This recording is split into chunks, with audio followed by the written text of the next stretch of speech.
Test 1 2. Test. Mic check. Test 1 2. Test. Mic check. Test.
Silo Rebel Sports is live.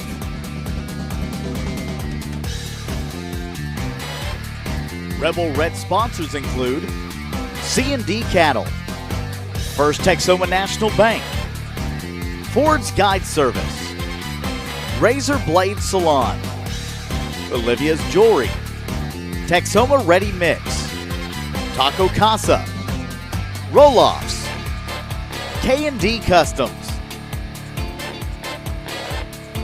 Plumped Injectables and Beauty Box, Parker and Mitchell Heating and Cooling, Crossing Arrows Hot Shot, First United, Rebel Nutrition, Hot Shots Coffee, S&L Collision Center, Red River Pet Resort. Rebel Red sponsors also include All Seasons Contracting, Triple Threat Baseball Club, Texoma Pit Stop, and Real Fishing Guide Service.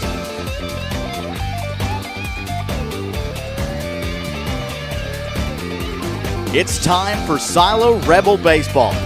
Here is your voice of the Rebels, Kevin Farr, and the best 5th grade sportscaster in the business, Asher Ludrick.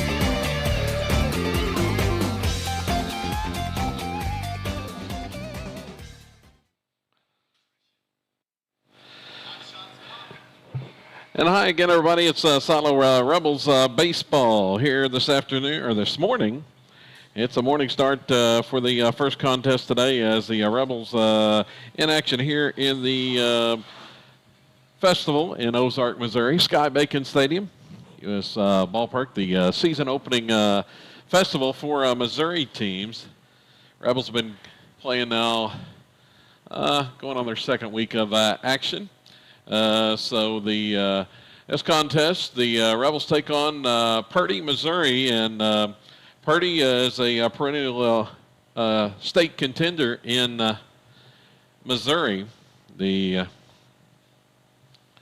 Purdy squad is going to be a good test for Silo in this contest against Purdy, which picked up a couple of wins yesterday in action, the first contest of this tournament, or the first of this festival, Megan. As the take a look at those scores yesterday for the Eagles. I got those right here. They won both games in the action yesterday here at Sky Bacon Stadium in Ozark. Beat Cooter 12-7 and 15-5 win over Ellington in the second contest. So this Purdy squad obviously can score some runs. So the Rebels going to have to get the offense going and try to get those runners home when they have the opportunity. We talked about in the contest yesterday Yeah, Rebels just struggled with runners in scoring position. 1 for 14 in the loss to Licking, 8-6 loss in the first game yesterday. They were a little bit better in the second game, but still ended up, I believe, 5 for 28 on the day with runners in scoring position. As Coach Eddie Jeffcoat and crew, they were discussing that after the contest yesterday, and that definitely an area the Rebels are going to need to improve on to continue their quest, get back to the state tournament and win a state championship with this young group. Rebels lost 7 starters off of last year's team, and Purdy kind of in a similar boat. I was talking to the Purdy coach before the contest, and Purdy head coach Josh Hughes, and they lost 7 starters from last year's squad as well that made the state tournament. So these two teams kind of in similar situations. Now Purdy they didn't seem to miss much of a beat in their first 2 contests yesterday, at least offensively, putting up 12 and 15 runs on the board. So Purdy going to be the home team. They've taken the field to get ready to start this one as we get set for action. Kevin Farr, and I'll be joined by my man Asher Ledrick, best 5th grade commentator in the business. He'll be here shortly on the broadcast as we get set to go for today's action here from Ozark, Missouri. And the little bit different weather conditions today, as the it's considerably cooler. I looked at it, I believe current temperature 83 degrees, and there was a little bit of rain when we got here this morning. So about a little bit over an hour ago, a little bit of rain and overcast skies. So I think the high temperature is expected to be about 88 here today at the ballpark. They didn't get done the last game last night till 12:53 this morning in this festival, so late night for the people in attendance. Now we're set to go. Here comes the first pitch. Zane Sander will be the leadoff batter for Silo, and he watches the first one for a ball upstairs. Zane had a nice day yesterday at the plate. Had 3 hits in each game, 6 hits on the day. Here's a line shot toward the second baseman, bounces over him into left field. That took a wicked hop and gets over past the second baseman into left field. That was a hard shot to the right side. Sander came in hitting a robust 621 on the season and is aboard once again, as he was most of the day yesterday. You there, Asher? Yeah. He mostly gets hits on the first inning, usually. Yeah. Like three games in a row he done that. A leadoff single, and the batter is Sean Weaver, and he takes a strike called there. It's definitely cooler than yesterday. Feels better. Yeah. So Weaver at the plate. Sanders off and running. He had a couple of stolen bases yesterday, 5 on the season, and now give him 6 as he's in safely with the steal of second base on the called strike to Weaver. And Rebels already with the runner in scoring position, and here we go. As Weaver hitting .278, he's got 3 RBIs, a double, 6 runs scored. First chance with runners in scoring position today as that pitch misses outside for a ball. See if they can improve in that area here in these contests today. Sander leads the way at second. Weaver watches the pitch upstairs for ball 2. Weaver mostly gets walked all the time. Well, he has gotten several walks. Struggled a little bit yesterday at the plate. See if he can break out here. He had a couple hits on Tuesday. Here's a high fly ball. Left center field. Over is the center fielder. It hangs up, and he's going to make the grab.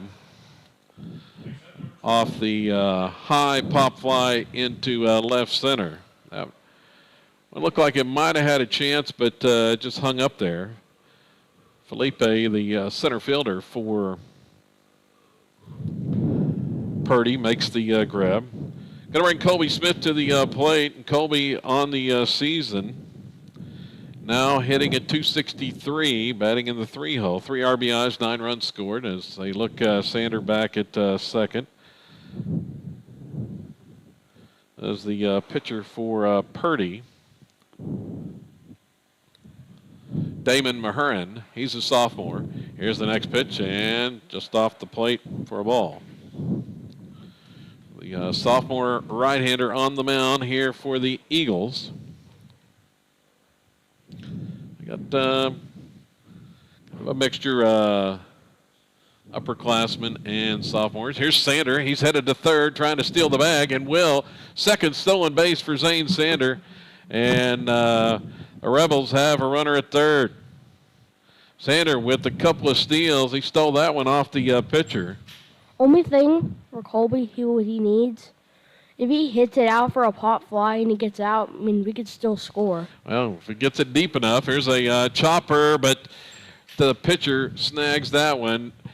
Sander unable to advance as couldn't get that one on that chopper in front of the plate past the pitcher, and Zane is still out there at third base.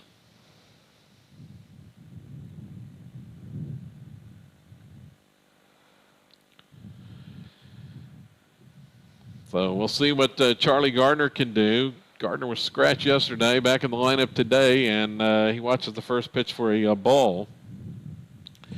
The senior playing first base here this afternoon,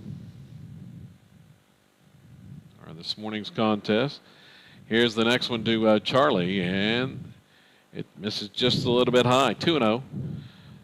On the season, Charlie hitting at 368, couple doubles, a triple, 10 RBIs. He's tied with Sander for the lead in RBIs, 7 runs scored, and he watches a strike there.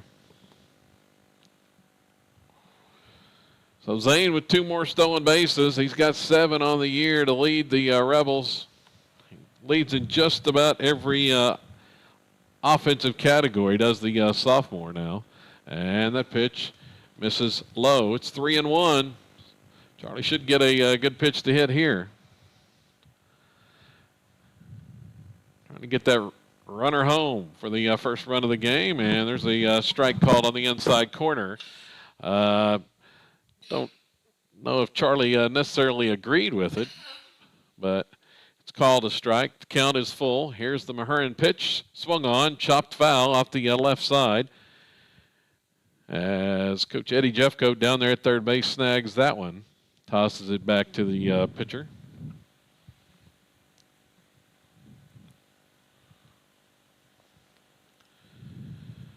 Well, the count's still 3-2. The payoff pitch, and it's strike 3 called on the outside corner.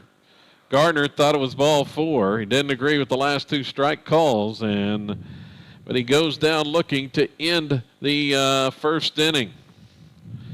Rebels get a leadoff hit, 2 stolen bases from Sander, but he's left stranded, and we head to the bottom of the first inning. It's Silo nothing, and Purdy coming to bat when we come back on SiloRebels.tv.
Here we go for the bottom of the first inning. On the mound, the Rebels are going to send out the sophomore Sam Mendenhall.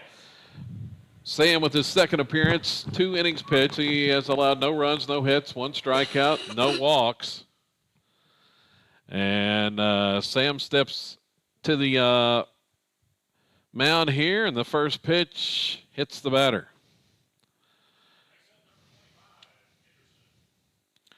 So the batter, Easton Goats, hit by the pitch, first pitch from Mendenhall, and quickly Purdy has a runner aboard. We'll see if the Eagles want to run. As Will Henderson at the plate, and he takes a strike as it squared briefly, but the Rebels were in motion defensively.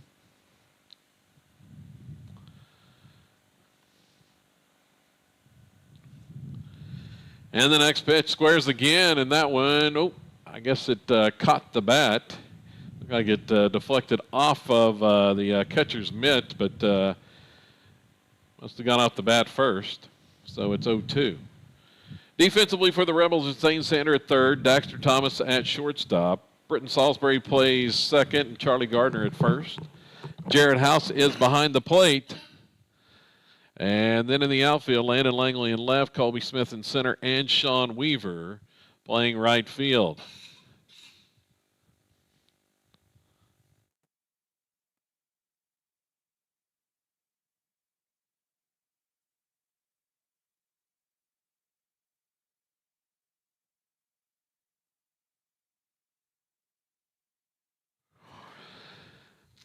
Well, the runner leads the way at first base. Here's the pitch from Mendenhall, and it's low for a ball.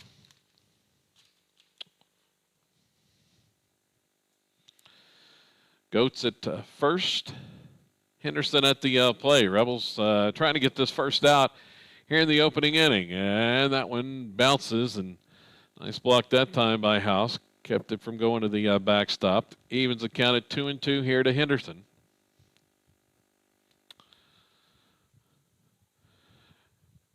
Quick toss to first base, not in time as Goats is back in for Purdy. Here's Sam's next pitch. Ground ball left side, base hit through the hole. Runner was on the move, and Daxter was headed over to second base for a throw, and Henderson knifes that one through for a base hit on the left side on the hard ground single. Runners at first and second. The left hand hitting Felipe, the center fielder, is at the plate. Jimmy Felipe, the senior for Purdy. Eagles in the black and gold tops, white pants today. Silo wearing the blue tops. First 2 aboard. Mendenhall with the pitch. It's bunted, and it goes foul.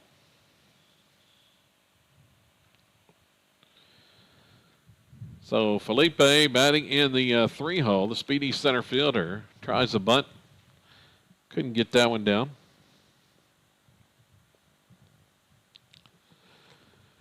Purdy threatening. Silo threatened at the top of the inning, but couldn't get the run across. But nobody out here as there's a strike call. Mendenhall got that one in there. Gardner playing on the edge of the green at first base. Here's the pitch swung on. It's Sky down the right field line, racing over as Weaver makes the grab on the run. Throws it back in, but tagging and advancing at second base was Goats.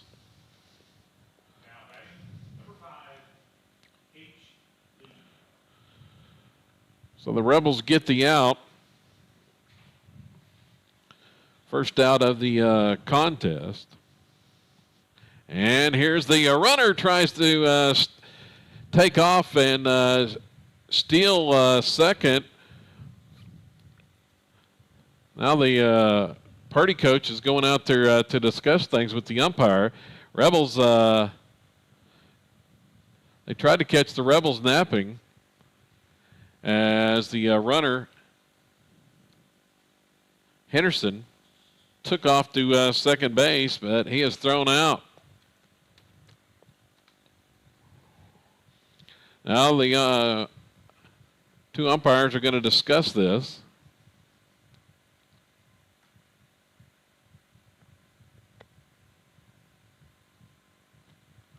They're going to say it is an out at second base. So Henderson trying to sneak in to second base, and the Rebels caught him that time.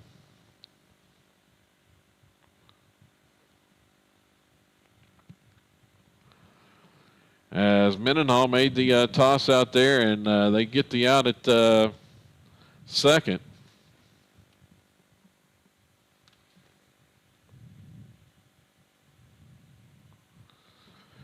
So 2 gone. We'll see if the Silo can get out of it without any damage after the first 2 batters reach for Purdy.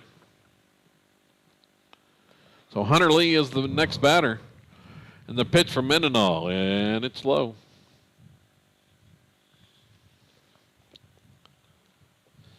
Sam, the sophomore right-hander, on the mound.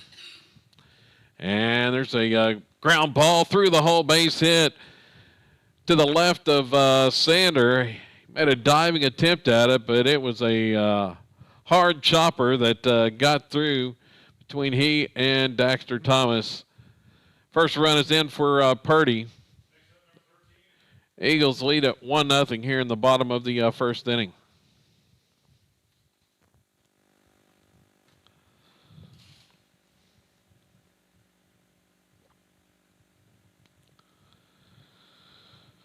There's a strike called.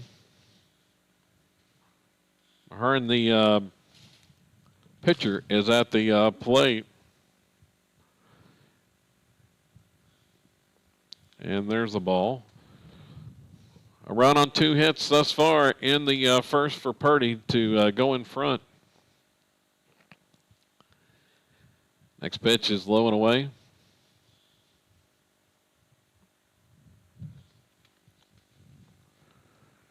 Eagles came through with the 2-out hit there to go in front. Mendenhall delivers strike 2.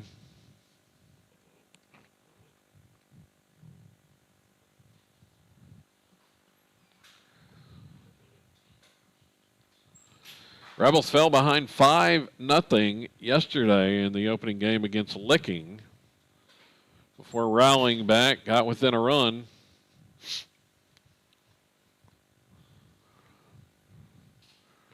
It was a pickoff attempt at first, failed. Now here's another toss over.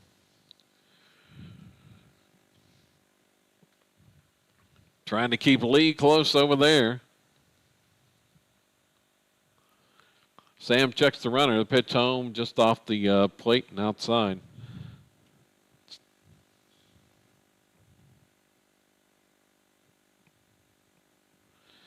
Count is full. Runner will be going here as the pitch swung on. It's chopped back toward the middle. Charging is Daxter, and Thomas will make the throw in time to get Mahurin at first base for the 3rd out. So the Rebels get out of it allowing just 1 run on 2 hits. There were no errors and a man left. Purdy 1, Silo 0 as we head to the 2nd inning here from Sky Bacon Stadium in Ozark.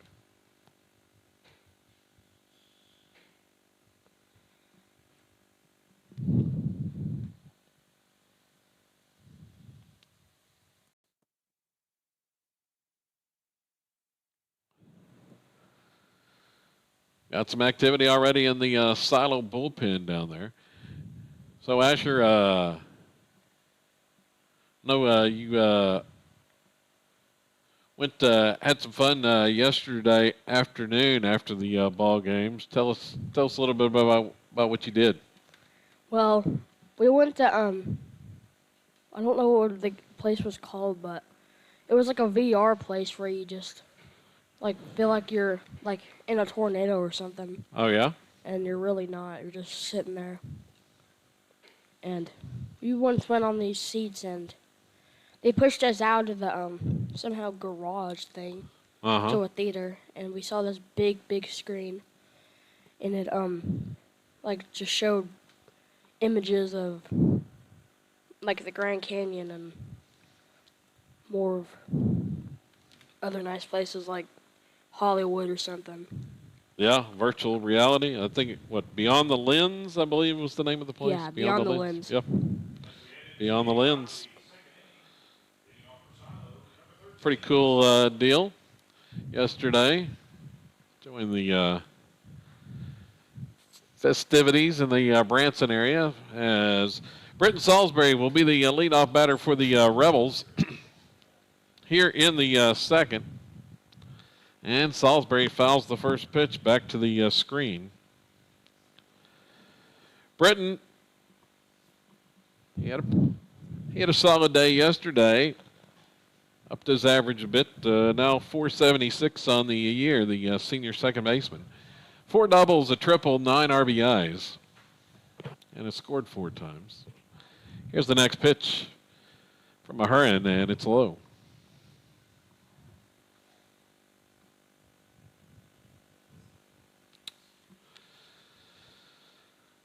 Rebels having to play from behind once again today, and Salisbury will pull that one foul.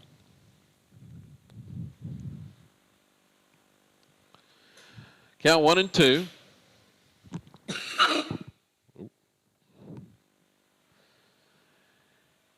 Here's the next pitch. Swung on, ground ball through the hole, base hit into left field, left side. As the shortstop tried to get over there, could not, and Salisbury has a hit. Rebels with a leadoff single once again, same as the first inning. Sander immediately stole first and second, but was stranded at third in the opening frame. See what Salisbury does here. He's got 1 stolen base on the year. Landon Langley, the batter, watches a pitch high for a ball.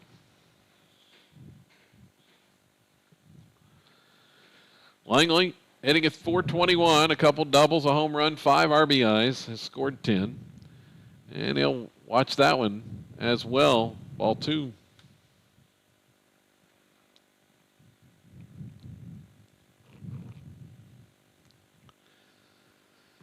They try to put Salisbury in motion. The Rebels coming in today as there's a pickoff try, and Salisbury's back in. On the season, Rebels coming in at 31 of 35 in stolen base attempts. And that one bounces and blocked by the catcher to keep it from going to the backstop. But the count goes 3-0 to Langley. And Langley, I believe, leads the team in walks and in danger of drawing another one right here as Mahurin fires that one high for ball 4. Langley is aboard once again. Showing a good eye, some patience at the plate there. And Rebels have the first 2 aboard. And here we go once more with runner in scoring position. Jared House will bat. House 125 average and 5 RBIs. The pitch to the Rebel catcher is outside for a ball. So Mahurin having trouble throwing strikes here. Yeah, he couldn't really find the strike zone since Salisbury. It's 5 in a row that have missed. They ain't going to get that one for a called strike.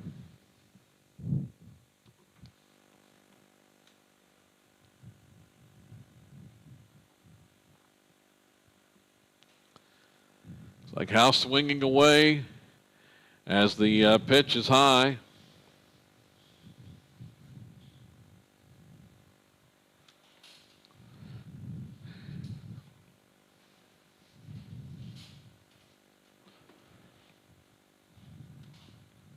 Salisbury leads away. Here's House. Yanks that one foul down the left field line. Gave that one a ride. But Just about 3 feet foul down there. Just a tad out in front. Evens the count at 2-2. Spacious outfield. A lot of room out there as the Eagle outfielders are playing very shallow. Just daring the Rebels to hit it over their head. Here's the next pitch. It's outside. Count goes full to House.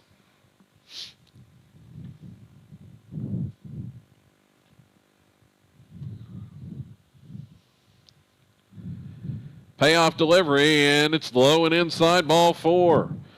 So back-to-back walks, and the Rebels have loaded the bases. As Mendenhall is headed to the plate, we should have a courtesy runner, and will, as Jake Langley headed out to courtesy run at first base.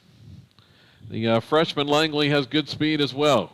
Rebels good speed on the base pass. Mendenhall to the plate, nobody out. Chance to help his cause right here. 316 average, a double, 5 RBIs on the year. Swings on the first pitch, hard ground ball to short. Shortstop, oh, the second baseman wasn't there at the bag, so he has to hold it for a second, then throw to first base to get the sure out. Shortstop, Lee wanted the double play, but Walker had not gotten to the bag. Rebels get a run on it. On the ground out by Mendenhall. We're tied 1-1. And the first pitch here to Daxter Thomas, the 9-hole hitter, is outside for a ball. Daxter's hitting a .250, a couple RBIs. 2 in scoring position now. And he squares and pulls back and takes a ball.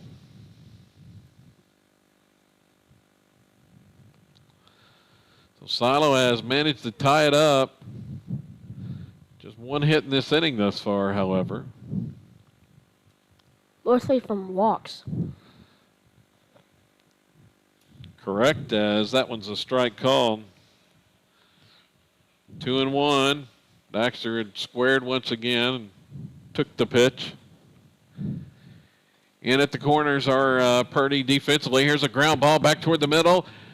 Shortstop having to go a long way. Fields it behind the bag to throw to first. Not in time. An infield single by Daxter Thomas. And both runs are going to score as Langley rounded third and never slowed down. Rebels scored 2 on the infield hit by Daxter Thomas, and it's 3-1. Had just enough on it. Didn't get to the outfield, but just enough on it to score the runs. Zane Sander at the plate. First pitch running is Thomas, and he steals the bag. So Silo has erupted for 3 runs in the frame.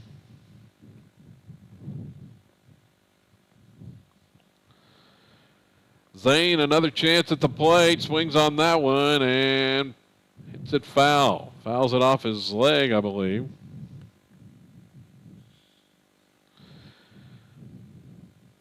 So that's steal by Thomas.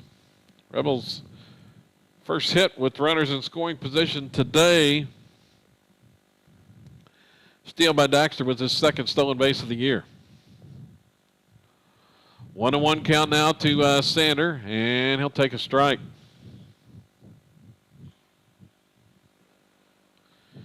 Team leader in RBIs. He's got an RBI chance now with Thomas out there at second. 1 out. The 1-2 pitch swung on, pulled, just foul past the bag. That, not by more than about a foot, if that. Didn't miss by much, Asher. No.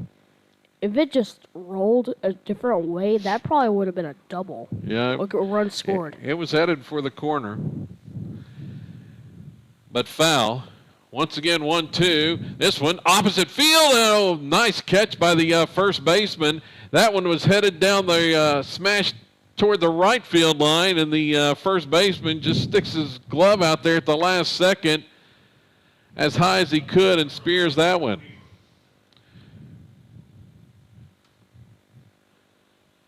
If Manwarren down there isn't about 6'3", that one's headed for the corner. He used every bit of his frame there.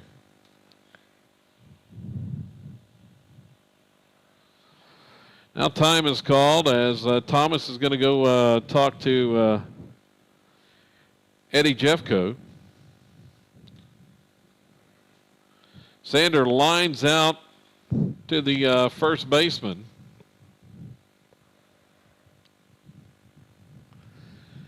Two outs, and it is Sean Weaver at the plate.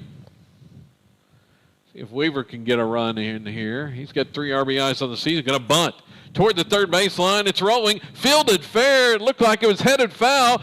The throw is late to first, and scoring all the way is Thomas. I don't know what the third baseman's doing, and neither does the Purdy coach, as Brazil, the third baseman, could have just let that one. That was probably going to roll foul, but he fielded it before it did, and the throw to first was late. The Rebels get a run on a bunt single by Sean Weaver.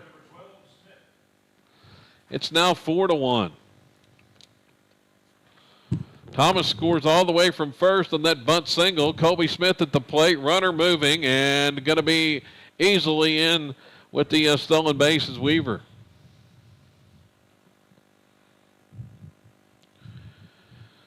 So the Rebels have executed well here in this inning.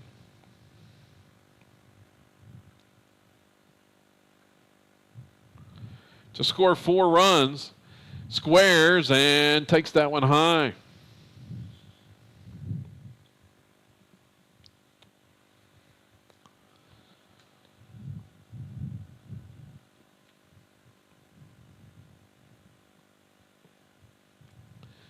Here's the next pitch from Mahurin, and it's too far inside as Smith squared again and pulled back, but that one inside hits him.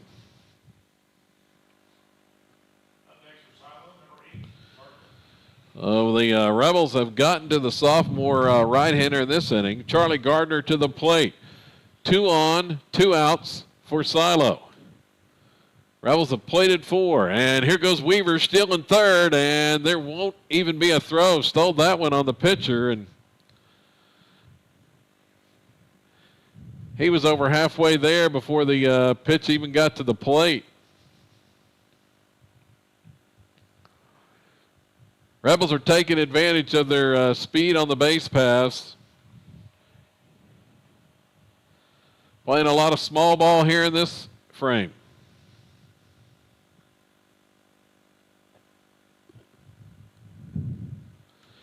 Smith's going to run on the next pitch. It's going to be back to the pitcher on the throw, as they were afraid Weaver was going to try to score. Pitch was a ball. Smith steals second. Rebels racking up the stolen bases in this contest. Now 2 in scoring position for Charlie, and he watches high for ball 3. Mahurin has not helped matters with his control problems here in the second inning for Purdy. Next delivery, and he gets that one in for a strike call. Gardner was taking all the way on 3-0.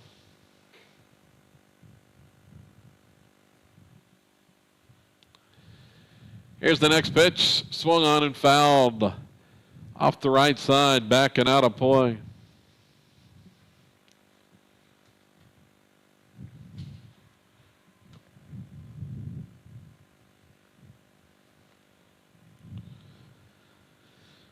Count now full on Gardner.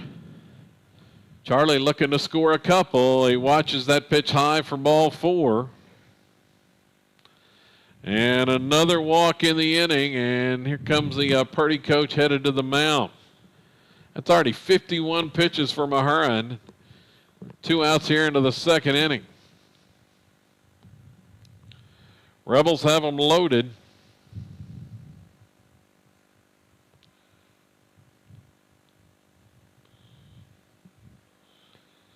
Let's see, for the sophomore right-hander, he has now issued 4 free passes, 3 walks, a hit batter.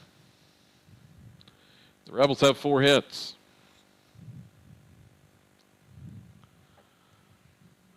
But several of those of the infield variety that Purdy has not been able to make a play on. As I mentioned, the Eagles, they started out the season impressively yesterday with a couple of wins, but it's kind of fallen apart here in the second inning against the Rebels today.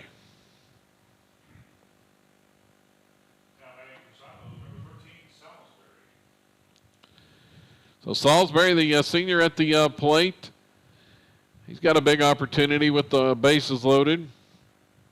Mahurin delivers high and inside.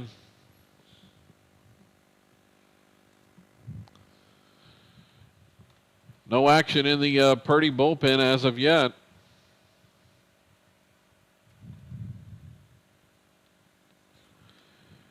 Next pitch, and that one is a called strike.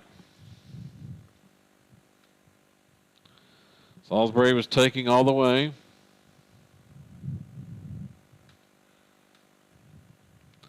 Rebels 6-3 on the season after that split yesterday. And that one just missed for a ball. Like the umpire thought about calling a strike.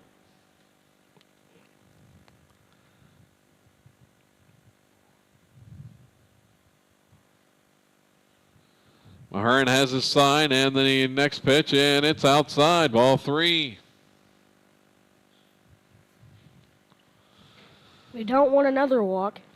No, they don't, or else it's going to force in a run. See if Salisbury gets something to hit here. The pitch home, swung on, line back up the middle, base hit. Into center field. 1 run is in. Here comes Smith to the plate. The throw goes to third. Not in time. Gardner is in safely at third base. A 2-run single back up the middle by Salisbury there. And it's 6-1. Almost hit the pitcher. Yeah. That hurt. But went zooming past the pitcher and towards center field. Salisbury advanced on to second. Now 2 still in scoring position. Langley at the plate. He bunts foul.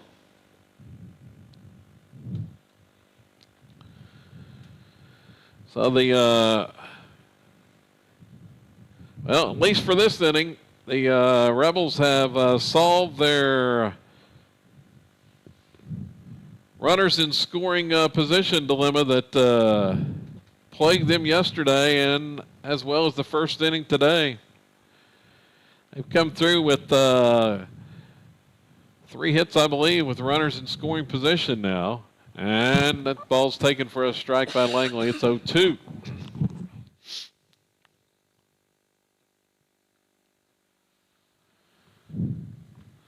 Mahurin set to go.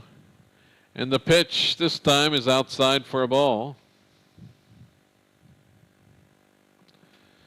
It's been a big second inning for the Rebels here. That next one, high and tight, nearly hit him. Langley drew a walk earlier this inning.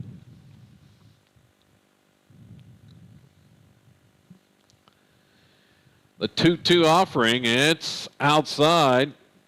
Catcher just got a piece of that one to keep it from going to the backstop and scoring another run. It's full right now. I mean, it's like the best thing we got so far since this inning. Now the payoff pitch, Langley spoils that one and fouls it to the backstop.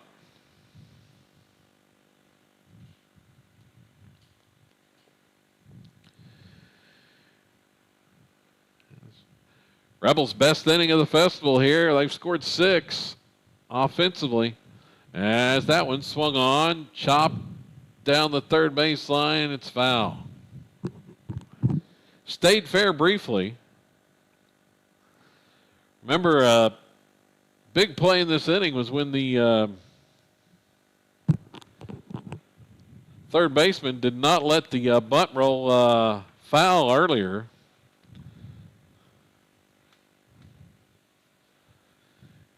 Here's the payoff pitch, and it bounces away from the catcher. Coming home is Gardner, as that one bounced off the catcher, deflected back toward the first baseline, and Gardner quickly shot home, and the Rebels have a run. It's 7-1.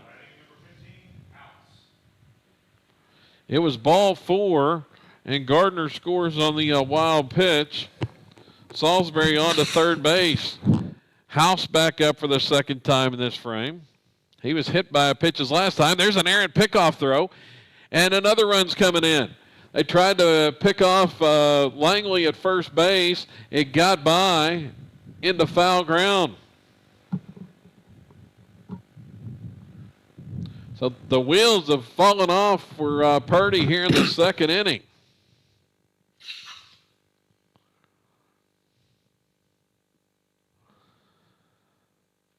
Salisbury scores on the air. Here's House fouling that one back.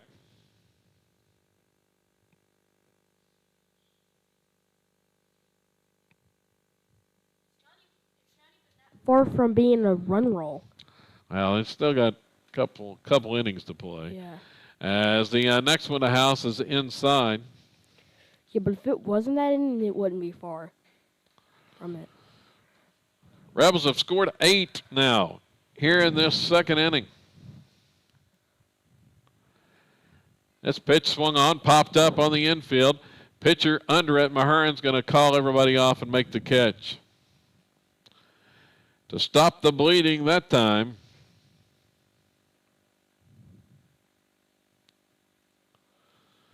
For Silo in the second inning, 8 runs, 4 hits, an error, and a man left. We head to the bottom of 2, and it's the Rebels 8 and Purdy 1.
Moving on here to the bottom of the second inning after Silo explodes for 8 runs to take command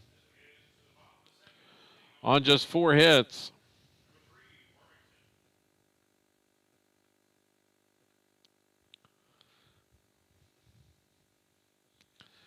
So the batter is Wormington, and he hits the first one back off of Mendenhall, and Sam tries to get over there and field it as it looked like it was headed up the middle, and Salisbury tried to get toward the middle to knock that one down, but it deflects off Sam, and now time is called. It's Coach Jeffcoat's going to go out there, check on his pitcher.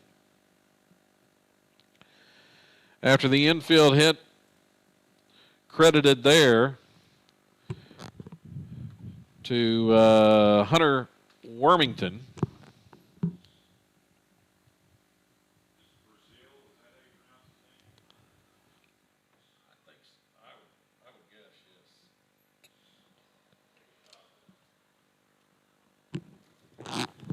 So Sam taking some tosses here. Hard shot infield single that I don't know if it caught his foot or his leg, but deflected off of Mendenhall. And he's set, ready to go. Next batter, Trenton Brazil. He's a senior, the third baseman for Purdy. As I mentioned, the Eagles lost 7 starters off of last year's state tournament squad. Here's a swing and miss. Sam took something off that one.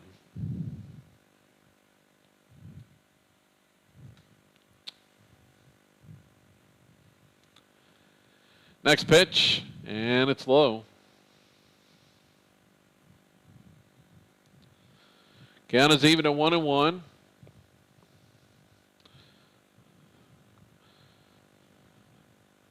Runner leads away at first base, and that one's low. Wormington over there at first. Kevin Farr and my man Asher Ludwig here from Sky Bacon Stadium.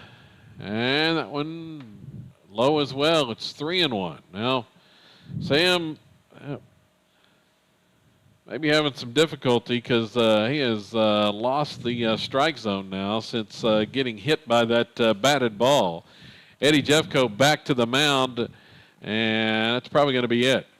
Going to go to the bullpen, as it looks like it's going to be Darren Johnson coming in for the bullpen for the Rebels. We'll give you his numbers coming up for the junior when we come back here on SilentRebels.tv.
So the new pitcher for Silo is going to be the junior Darren Johnson. And on the season, let's see, Darren's making his 3rd appearance. 2nd in relief, 3 2/3 innings pitched, an 0-1 record. And he has allowed 3 runs, 2 earned on 3 hits, struck out 4, walked 5. So 3.81 earned run average for Johnson. Really the free passes have been the problem for Darren. If he can maintain that control, his control, he's been pretty effective. But first pitch hits the batter. Hits Brazil with the his first pitch after coming on in relief. And 2 aboard now for Purdy, and nobody out here in the 2nd. Silo up 8-1. So the, let's see, Manwarn, the first baseman, is the next hitter. And he watches the pitch outside. Tegan Manwarn.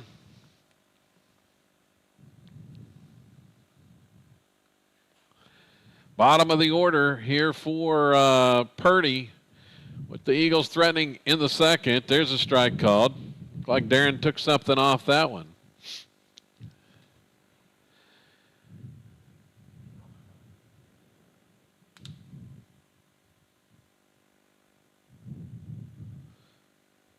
The look at 2nd.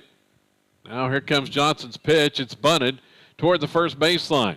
Fielded there by Darren. He'll throw to first in time, and sacrifice bunt is successful for Purdy as they move both runners over.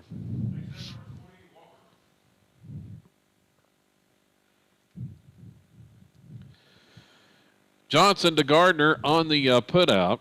Now the 9-hole steps up for Purdy. It's going to be Simon Walker, the sophomore, batting in the 9th position in the order. Pitch from Johnson, and that one misses low for a ball.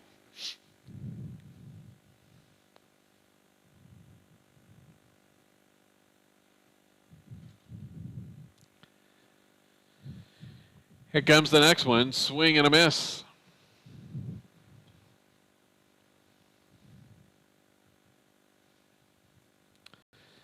Count even at 1-1. And that one high. Up and in.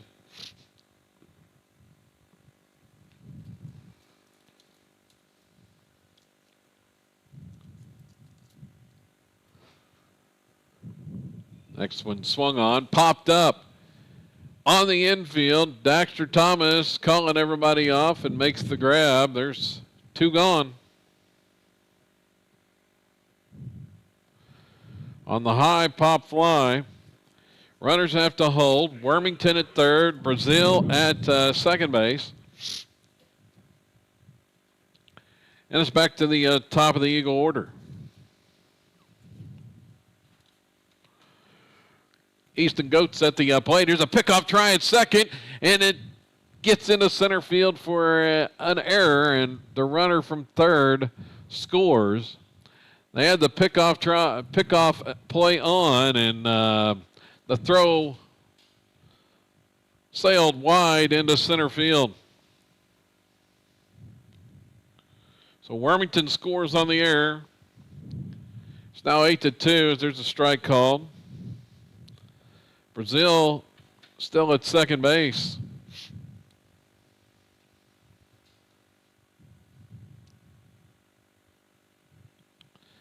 Next pitch from Johnson, and it's outside.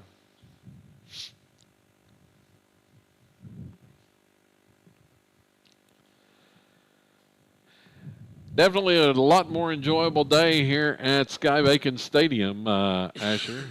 Temperature in the 80s and It was way better. Overcast skies. And the blazing conditions yesterday at the ballpark as that pitch high.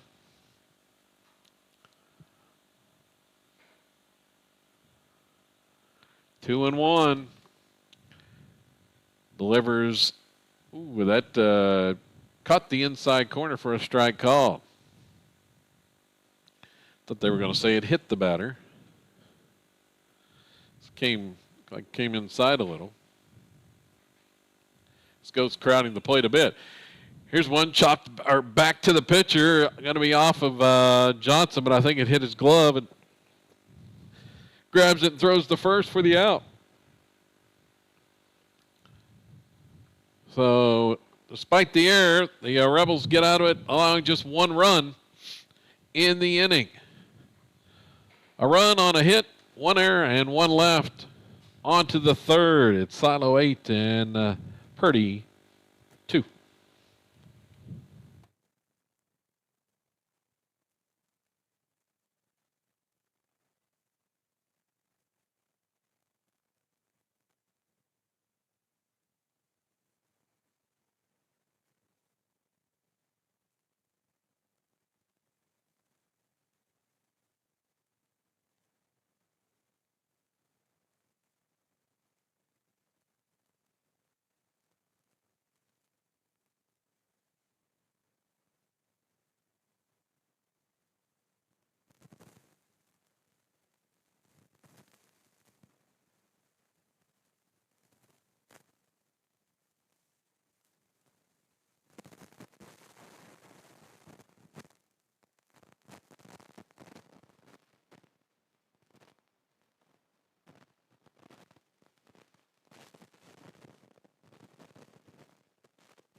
Here we go to the third inning, and Sam Mendenhall, still in as the designated hitter, will lead off for the Rebels.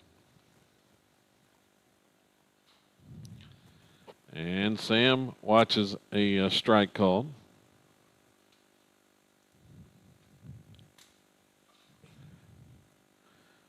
Mahurin back out there after, well, now it's 68 pitches. So that pitch missed for a ball.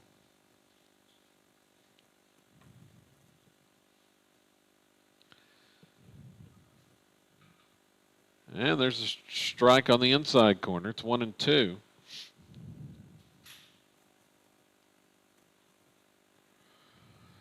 Mendenhall grounded out his last time, picked up an RBI.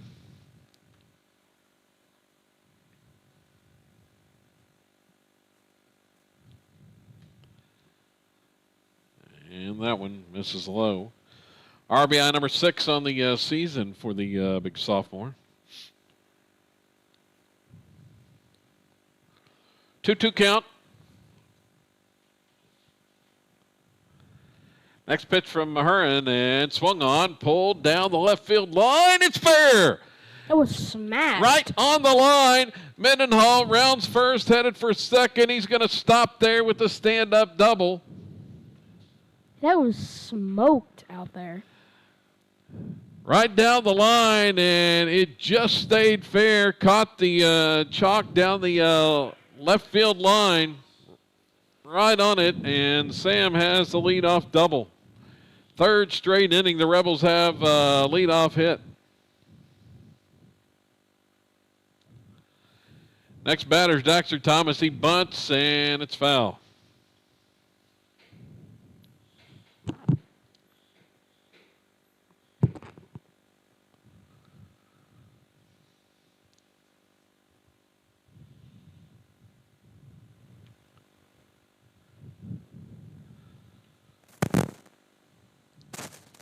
Daxter squares again, bunts that one. It dies out there toward the third baseline. Over to field it as the pitcher, and throw just in time. Close play at first. He's called out at first base on the sacrifice bunt.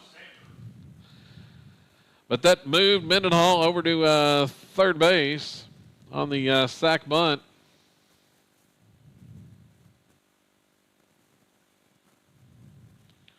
"90 feet away, chance for Sander to score him. And Zane swings on the first pitch, pulls it foul toward the silo dugout. It's a pretty good bunt by Daxter. The pitcher had to come all the way over almost to the third baseline, and the throw was bang play at first. Here's the next pitch to Sander. Ground ball toward second. Fielded there. The throw's going to be made. He's out, but he got what he needed, hit the ball the other way, and scored the run with less than 2 outs. RBI for Sander. Tack on another one to his total.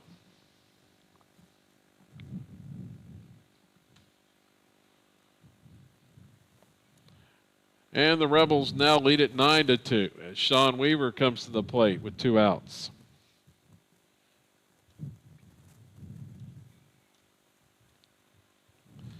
Made the most of that Mendenhall RBI double. Here's one swung on. This one skied deep to right center field. Not going to get there. Center fielder reaches out, can't come up with it.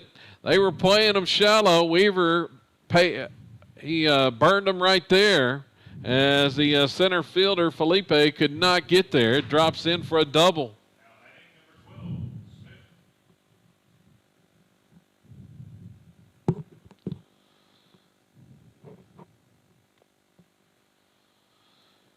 So Colby Smith, the next batter.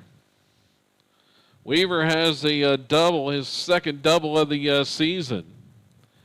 And he's in scoring position here for Colby Smith, who watches the first pitch outside for a ball.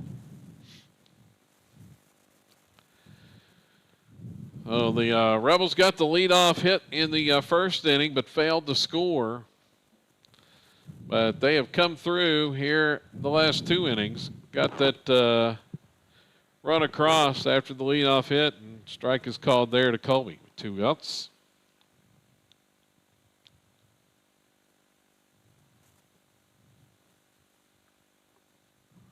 Next pitch swung on, drilled down the left field line, base hit.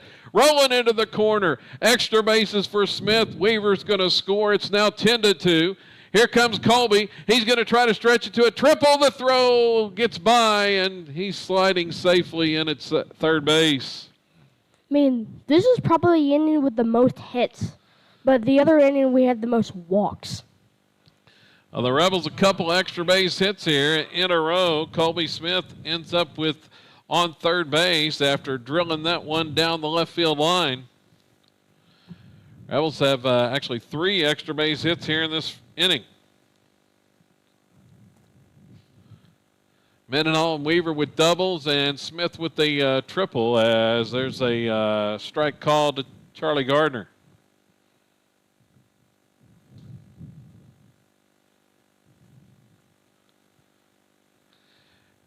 Ten to 2.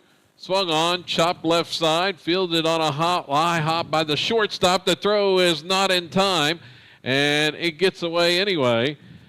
Gardner's going to advance on to second base. He's aboard on the infield hit and reaches second on the error. It was a high chopper. Shortstop had to jump to make the grab, and his throw was late. Salisbury back up. 11-2. Silo has now scored 3 in the frame. Still batting. Salisbury watches high for a ball.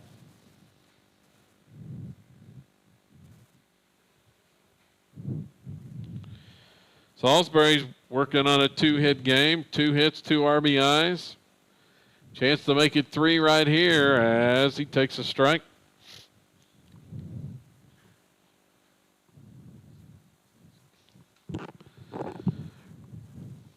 Well, after that first inning, Rebels have come out smoking here in the last 2 frames.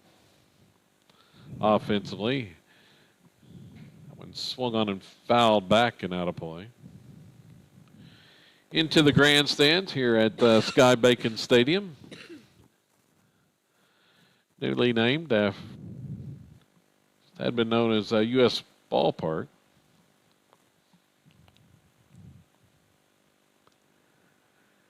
Look at second. Here goes Gardner headed to third. Ground ball hit toward the middle. Slow roller. There's the pickup by the second baseman. The throw gets by.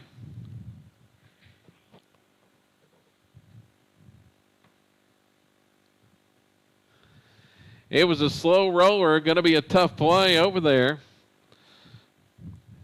But the throw got by, and another run is in. It's now 12-2.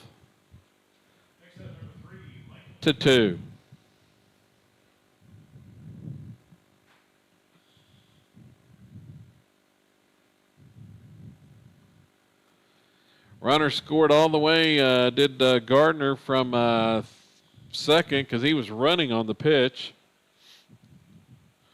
Langley's at the plate now for the Rebels. He watches that one inside, gets away from the catcher. Here goes Salisbury on to second base.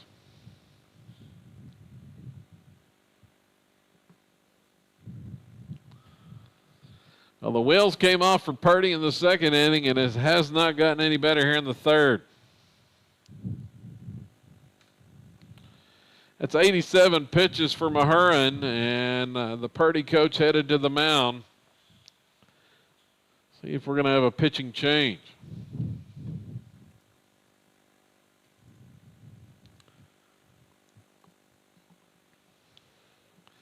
As Coach Hughes out there to talk to his sophomore hurler and the entire Eagle infield. This will be the first of 2 today here on SiloRebels.tv. We'll have the Rebels and Ellington. in game 2. That one a scheduled noon start. Now probably going to be a little bit later than that.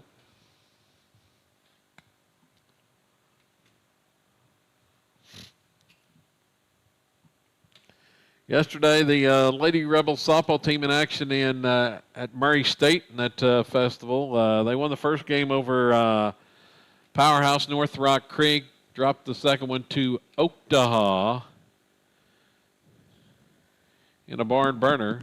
Lost by a run in that one, and they're back at home today, finishing up that district series with Idabel. I think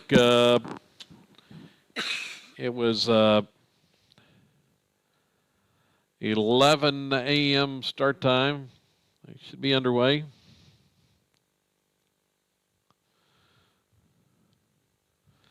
Langley's at the plate. 1-0 the count. Maharan's still out there.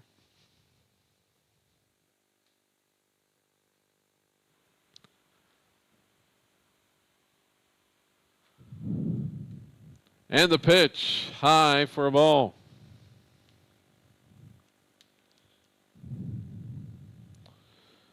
Salisbury leads the way at second.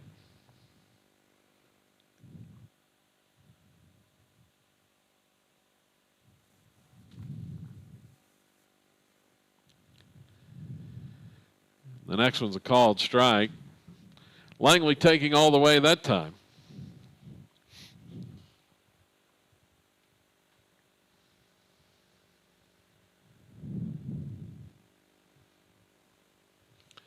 The 2-1 and misses the corner.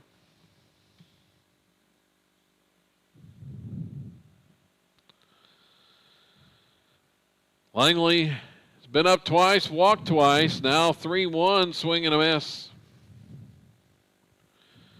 Up for the third time in this contest.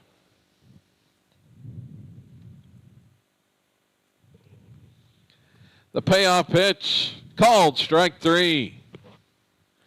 As he goes down looking to end the inning. Silo scores 4 runs, 4 hits, 2 errors, a man left. On to the bottom of the third inning now with the Rebels leading 12-2.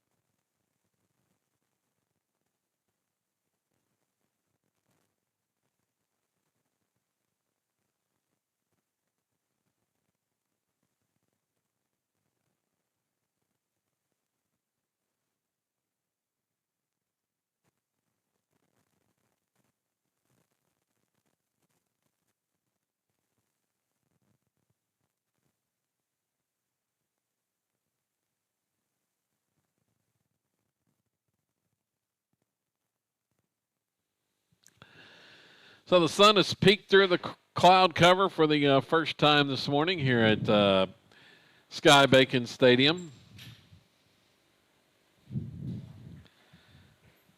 May not be good news for the temperature, Asher.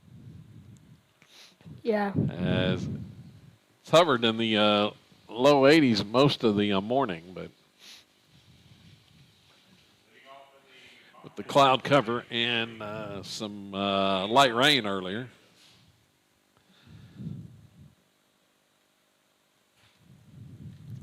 2, 3, and 4 due up for Purdy in this inning.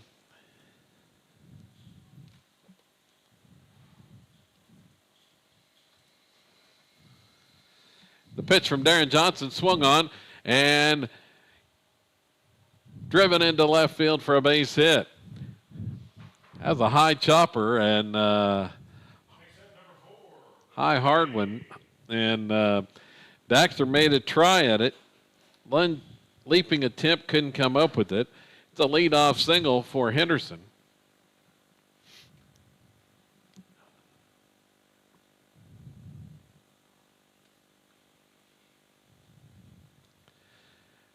Next batter, Felipe, the center fielder, Jimmy Felipe, watches a ball.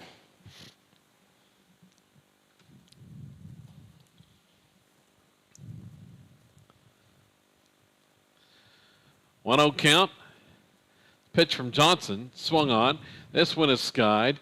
Pop fly into shallow left field. Daxter's back and makes the grab. The edge of the outfield grass.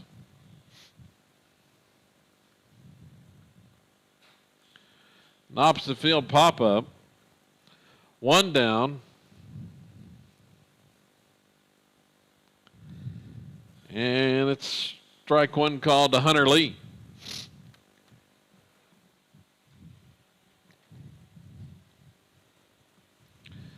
Rebels 12 runs on 9 hits thus far. Purdy 2 runs, 4 hits. Pitch from Darren, and it misses outside.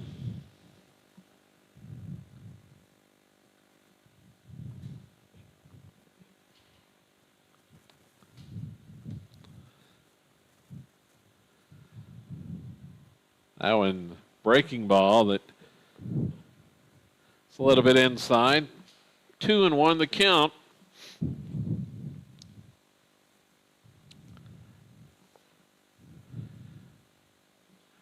Next offering bounces and blocked by House.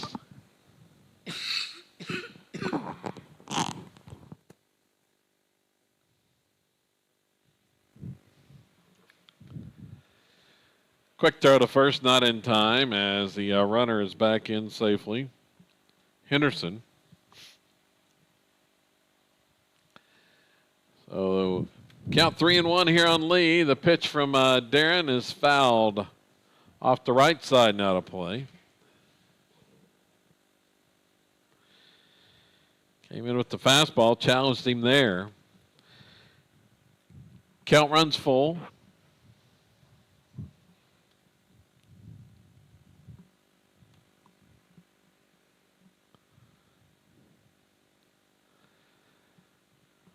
Next one's upstairs on the payoff pitch as the runner was going, and it's ball 4.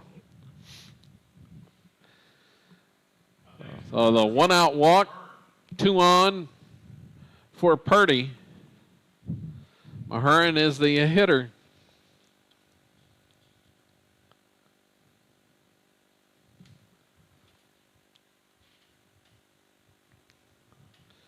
Big hole on the left side. Thomas is way over toward the bag at second. Strike is called to Mahurin. Next pitch from Darren. Misses low.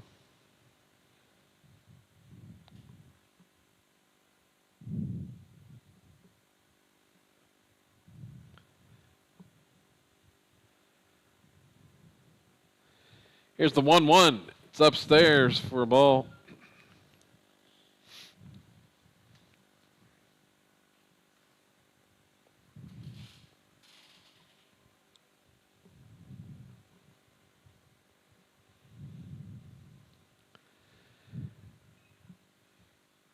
Pitch is fouled off the right side and hooking out of play.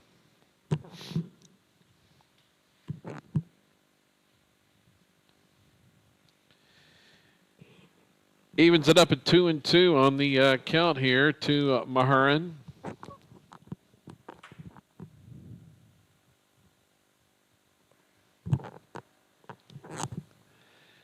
Johnson's next pitch swung on.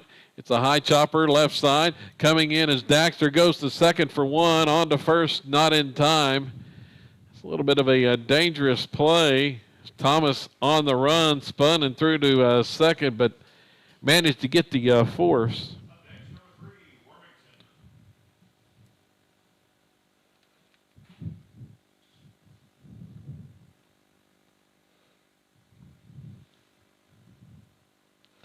Lee is out at second. Wormington the next batter. There's 2 gone for Purdy. Runners at the corners. Here's the pitch. It's a strike called. Rebels were not holding it first base there, but Mahurin did not try to steal. Now Gardner moves over to hold him at first. Here's a pickoff try, and it's not in time.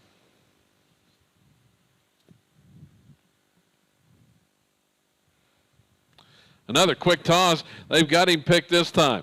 Gardner to Daxter. Daxter fakes home. Now he's going to tag out the runner. Purdy steals a run there. I don't think it was intentionally trying to, but it ended up happening for the Eagles. They get a run before the out is recorded. 12-3, Silo on top as we head to the fourth inning here from Ozark, Missouri. Back with more coming up, SiloRebels.tv.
So we go to the fourth inning here.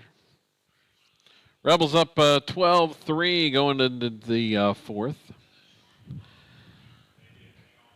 They had 8 runs in the second, 4 in the last inning. See what they can do here in the fourth. With this 9-run lead, Jared House at the plate, and he watches a strike call.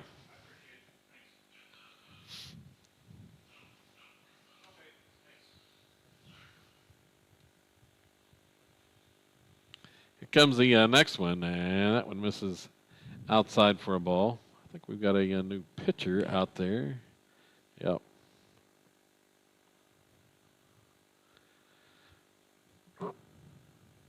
That one outside as well. 2 balls and a strike. Manwarn is the new pitcher. And that one misses also. 3-1 count here to House. He was hit by a pitch earlier and looking for his first hit, but not in the zone, and he walks.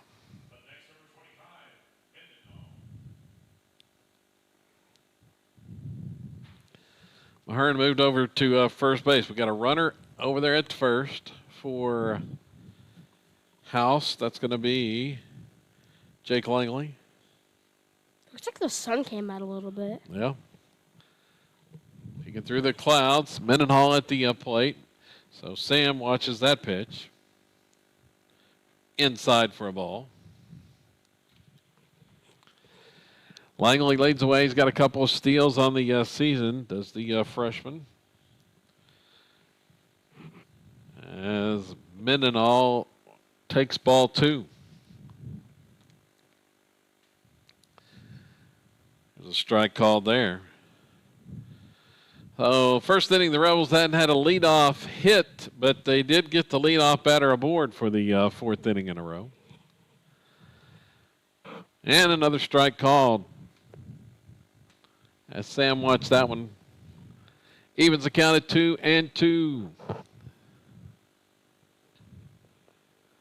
Comes the pitch to the sophomore, and strike 3 called on the breaking ball. There's one gone. Daxter Thomas to the plate.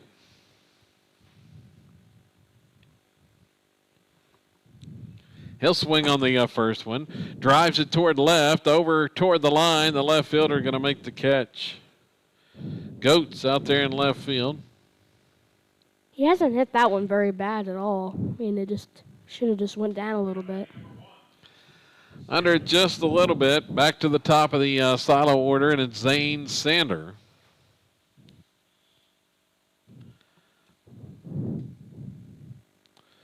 One for three in this contest. He lined out to the first baseman his last time up. Nice play by, it was actually Manwarren, who's now pitching. Strike is called on the first pitch. Now the lanky right-hander delivers. That's high and tight and hitting. Hit by the pitch. Langley was running on it. So Sander is aboard once again. Best on-base percentage on the team. And Sean Weaver steps up.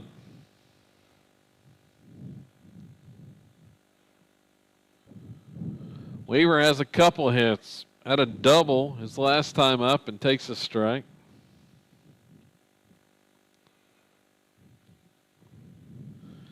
Batting here with 2 outs in the fourth.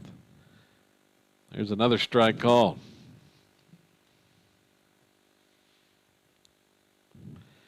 It's 0-2. Rebels in danger of not scoring this inning. This Weaver can come through with something here as he pulls that one foul. Chopped down into the left field corner.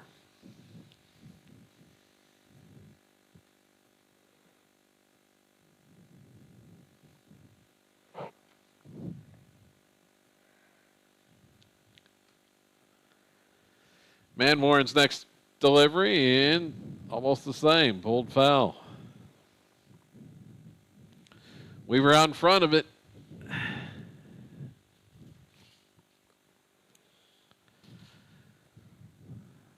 So, field is sun-splashed once again, and there's a swing and miss. Sean goes down on strikes there to end the fourth inning. For the Rebels, no runs, no hits, 2 runners left on. We go to the bottom of 4. Rebels still leading 12-3. Back with more coming up here on SoloRebels.tv.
Six, 7, and 8 hitters due up for the Eagles here in the fourth inning.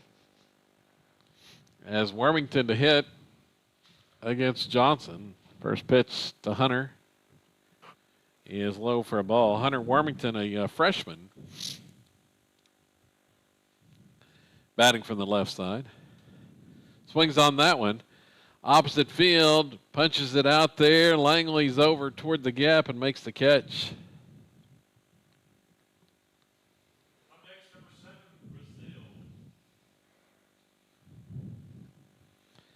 Pop out to shallow left center.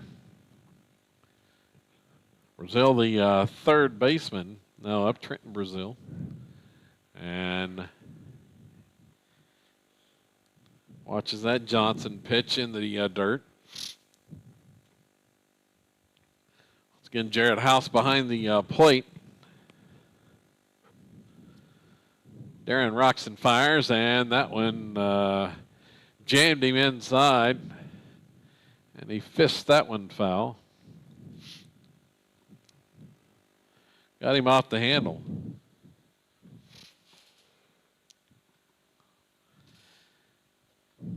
One delivery. That breaking pitch drops in there for strike two. So Johnson ahead in the count. Here comes the next offering from Darren. Another breaking ball, and not too far inside. Almost identical to the last pitch, but that one just a little bit too far inside and hits him.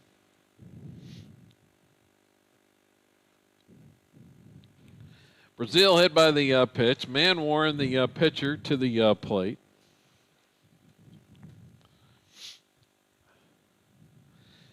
Darren delivers there, and there's a swing and miss. Brazil, I think they had the hit and run on, and it was a bad swing by Manwarren, and Brazil was hung out to dry, thrown out. Stop between first and second.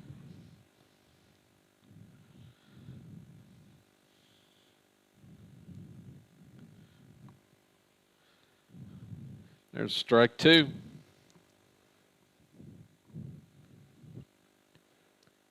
Looks like he's done better in this inning than all the other innings. Next one swung on. Popped up, shallow right field, coming in and making the catch in right field. So the inning ends quickly despite the hit batter.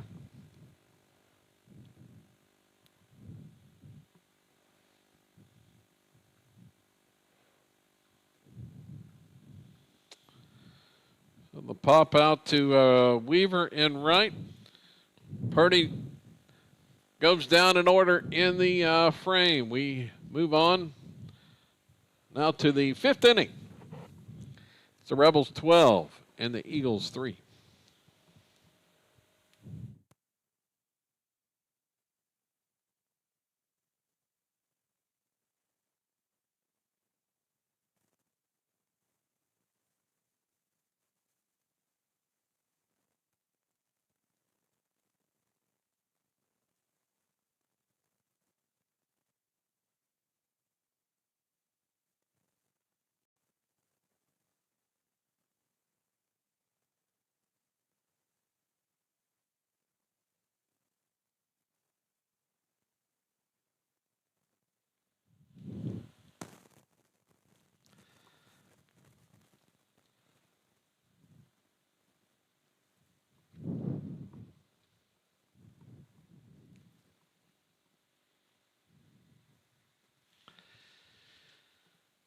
So let's see, batting or for the Rebels, 3, 4, and 5 batters in the order are due up in this inning.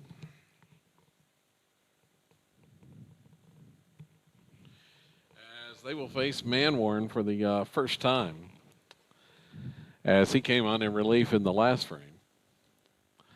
For Purdy. Colby Smith to start things. Colby has a hit today. I had that triple down the left field line. I rolled all the way down deep into the corner, and there's a swing and miss for a strike.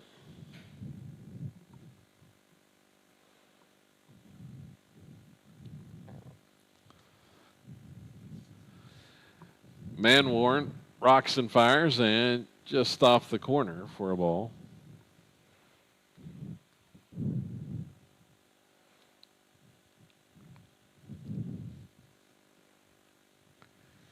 Has his sign ready to go, and the pitch is pulled foul down the left field line. It was hit pretty well, but it just went fouled. Yeah, that similar area to where he hit that triple his last at bat. That one outside for a ball. Ellington, the next opponent for the Rebels coming up here today. They were here late last night. It's a ground ball, once again fouled. Pulled down the left side. Got through with that last game at 12:53 last night. Almost 1 a.m., Asher. Yeah. Late night at the park. The 2-2 missed. Count full now to Colby Smith. See if the Rebels can get the lead off the board for the 5th inning in a row. Here's a hot shot past the shortstop into left center field. Smith headed to second. Now he turns it and rolling to third. And another one. He's in safely at third base. With another triple. That was a wicked shot.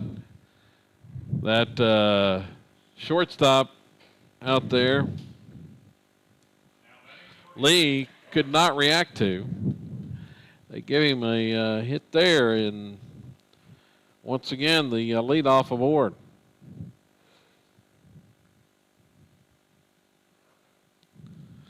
Charlie Gardner, the batter.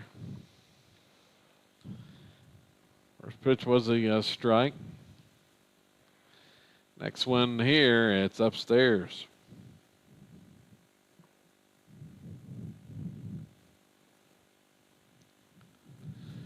Runner at third with nobody out for Silo.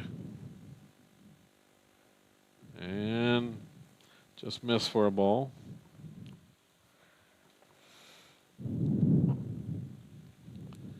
Charlie's haven't had a bad game.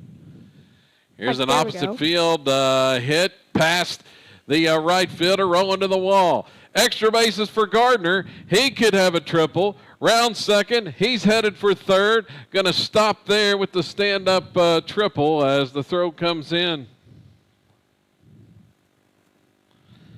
Rebels finding some gaps here in this one today. They didn't get too many yesterday, but they're finding some gaps and taking advantage of the spacious environment, at Sky Bacon Stadium.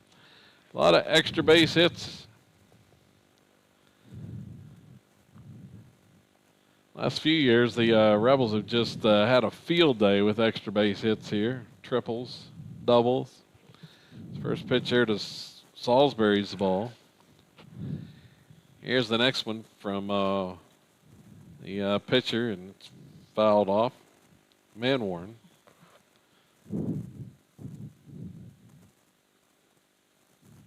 Looks like the pitcher hasn't thrown as good as, he's probably throwing the same when the last inning. Like, bad is good, but I think we're just hitting better. Yeah, Rebels swinging it pretty good. Like I mentioned, a lot of extra base hits in this one that they have not had. 11 hits in the game now. 2-1 count here to Salisbury.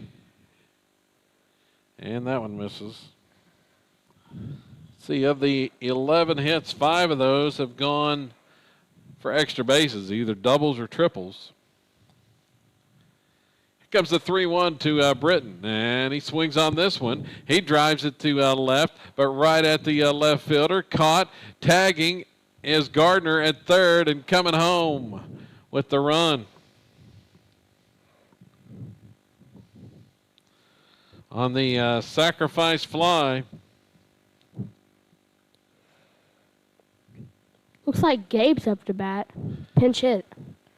So the Rebels have tacked on a couple. It's 14-3, Gabe Hernandez.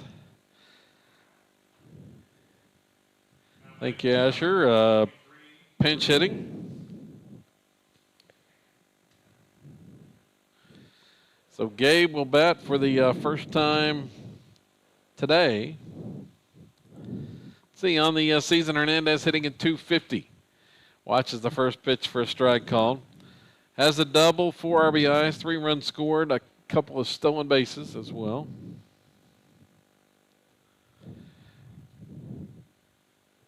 Next pitch to the junior, and it misses outside and low.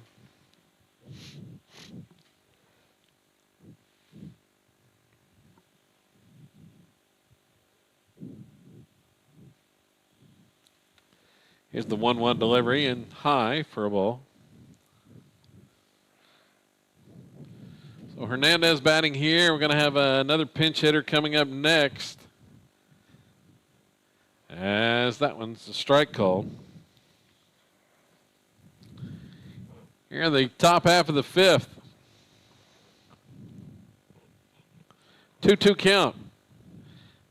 Van Warren's pitch, swing and a miss. Hernandez goes down swinging. And here comes the freshman Aiden McCarty to the plate. McCarty with his first varsity at bat. So McCarty will get his first varsity at bat right here. Left-hand hitter.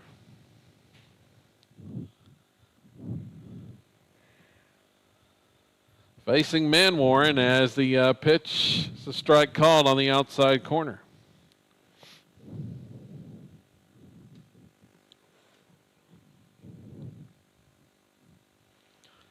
The next one misses a little bit further out.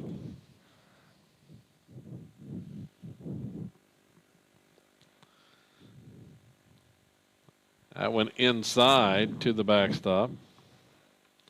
2-1 the count here to McCarty. 2 outs in the fifth.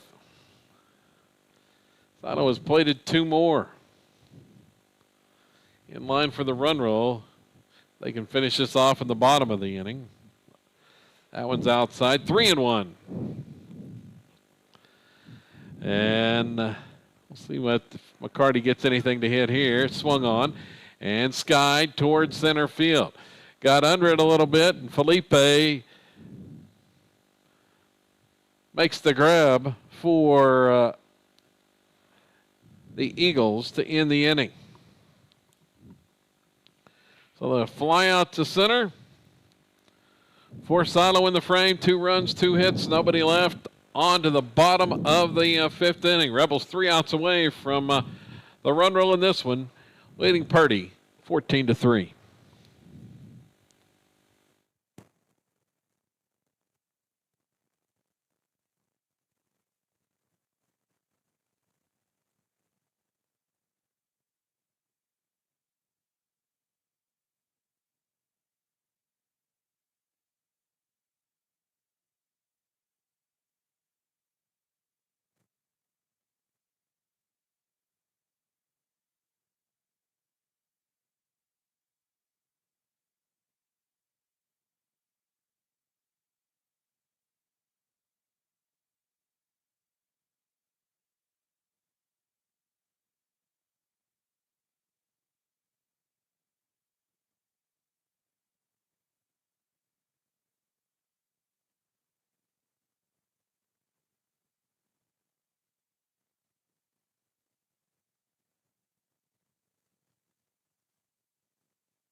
So Kevin Farr along with my man Asher Ludwig as we head to the bottom of the fifth inning today here on SoloRebels.tv, approaching the noon hour. Darren Johnson back out there, and he delivers, and the first pitch is fouled off. 9-1-2 in the order.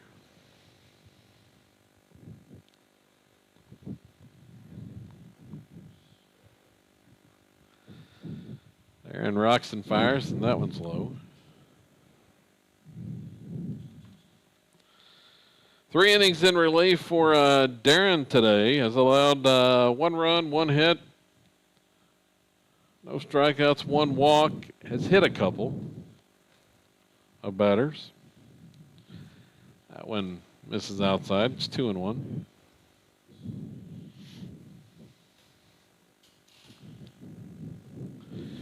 Don't forget Silo and Ellington, Missouri coming up next as a strike is called.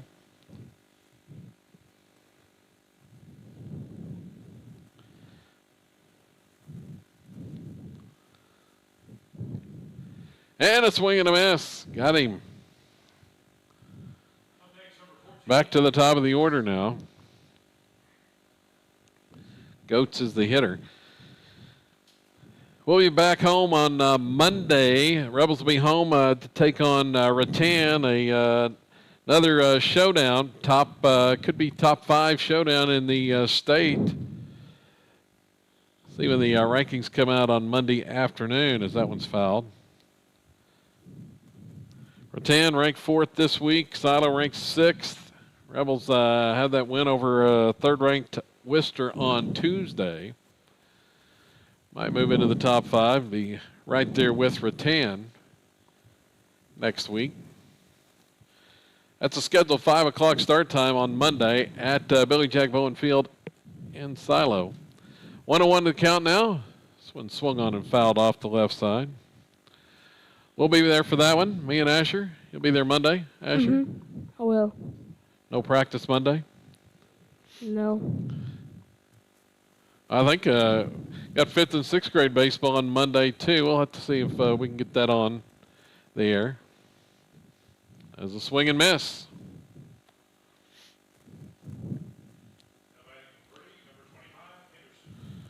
But y'all got Stewart on Monday? Mm-hmm. I think so. Yeah, have to see if we can. I got to what Mendenhall said. Okay. We'll have to see if we can get that on the air Monday morning. As this one's chopped up the third baseline. Darren comes over to barehand it to throw, and not in time. Henderson is aboard. Only chance Darren had was to barehand that one. That was just a little chopper. Died right inside the line.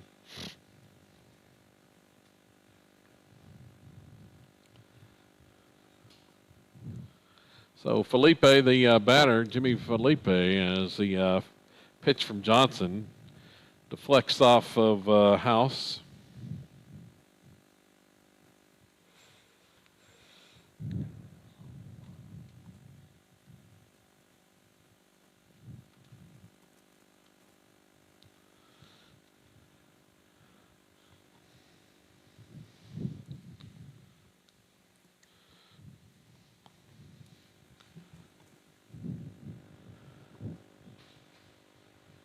That one's high. It's 3-0.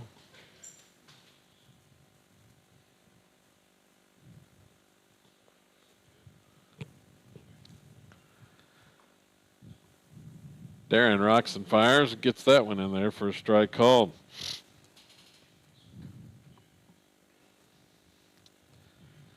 Three-one count. 2 outs here in the 5th, and that one's called strike. Oh, nope. Oh, they said he was just pointing to first base. Okay. Thought he was calling a strike there for a second. So Hunter Lee is at the plate. Trying to keep this going for Purdy. Pop fly. Shallow left field. Out is Daxter Thomas and makes the grab, and that's going to do it. Pop fly to shallow left. And that's going to end it for this one. As the Rebels win 14-3 against Purdy. And Silo will improve to 7-3 on the season.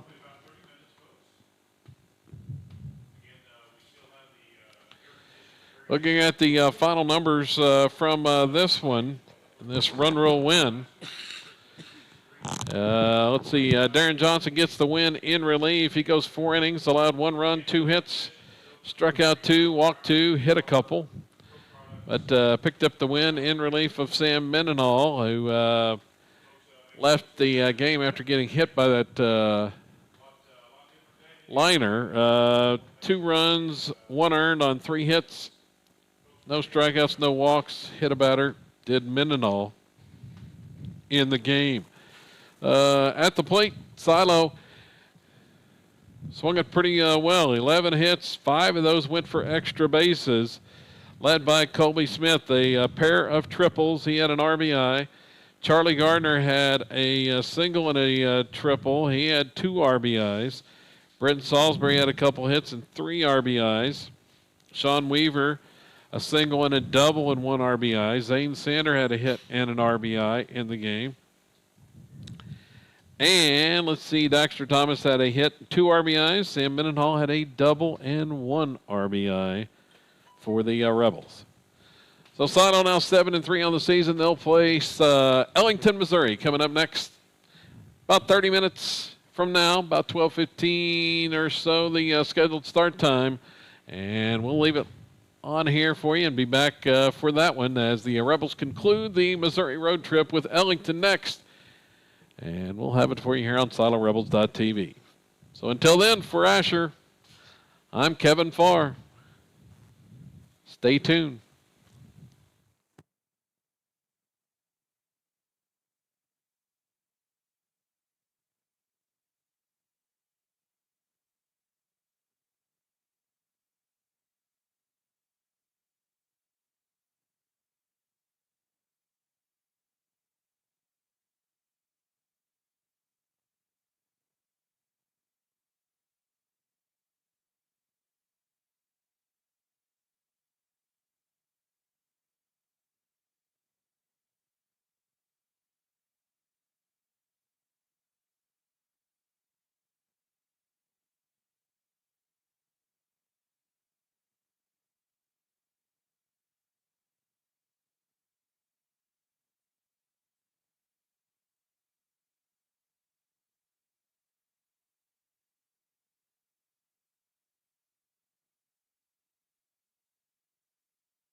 Silo Rebel Sports is live.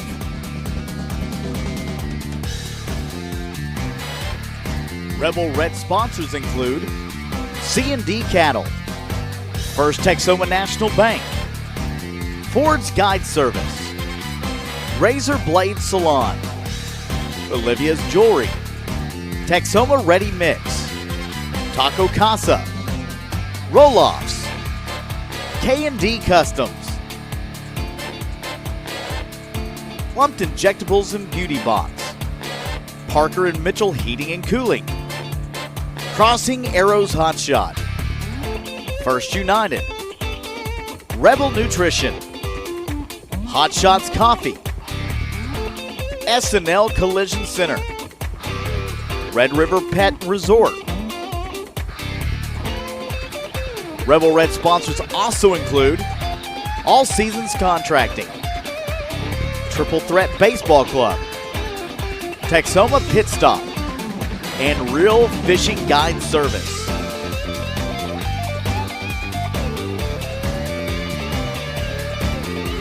It's time for Silo Rebel Baseball. Here is your voice of the Rebels, Kevin Farr, and the best fifth grade sportscaster in the business, Asher Ludrick.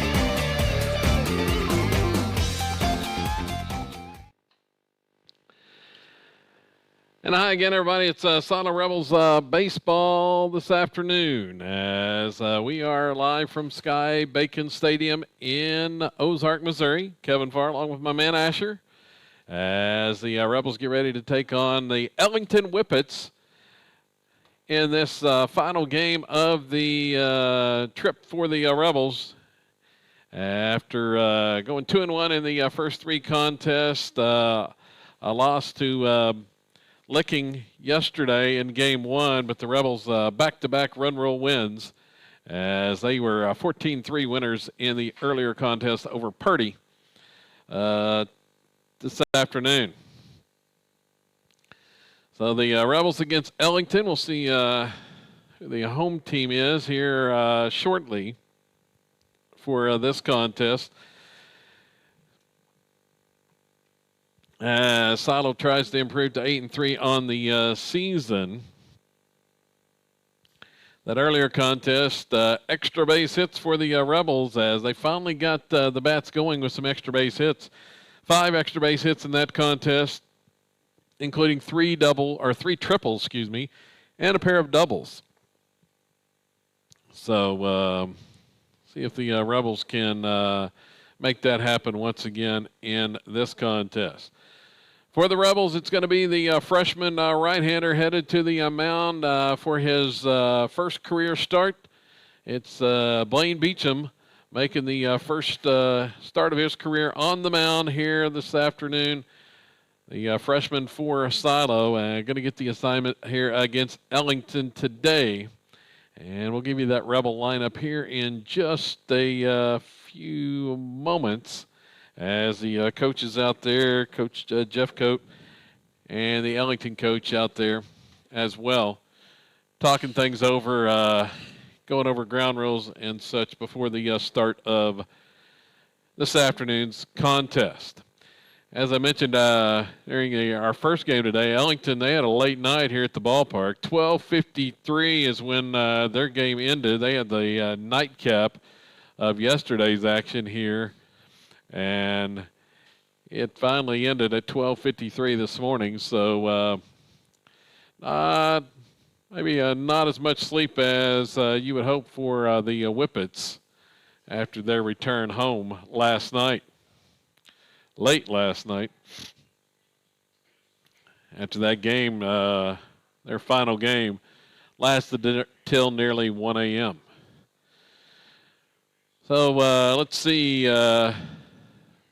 About to get this rolling, and still waiting to see who the home team is going to be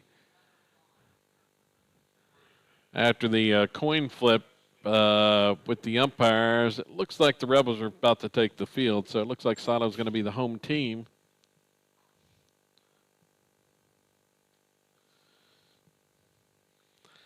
And, yep, Silo, the Rebels will take the field and be the home team for this contest with Ellington. For the Rebels defensively, it's going to be Zane Sander at third base, Daxter Thomas at shortstop, Britton Salisbury plays second, Charlie Gardner at first. And then in the outfield, Jory Allen gets the start in left, Colby Smith in center, and Sean Weaver in right. And then behind the plate is Cord Standridge with Blaine Beecham, the freshman, headed to the mound for his first career start in this contest. Glad you're along with us today on SiloRebels.tv and across the Squirrel Network. It was a nice day at the ballpark. It was really nice this morning. Had some rain when we got here before game one. Some light rain in the area, but some cloud cover. But the clouds have kind of burned off. Sun has peeked through, and the temperature has risen. Started off the first game. It was low 80s, but probably upper 80s, pushing 90 degrees now, but still not anywhere close to yesterday's heat when temperature was over 100. And there is the flags out there blowing a little bit of a north breeze at the park today. So Beecham, the freshman, taking his warm-up tosses. Set for this one, Asher? Mm-hmm. Get you something to eat between games? Yeah. All right.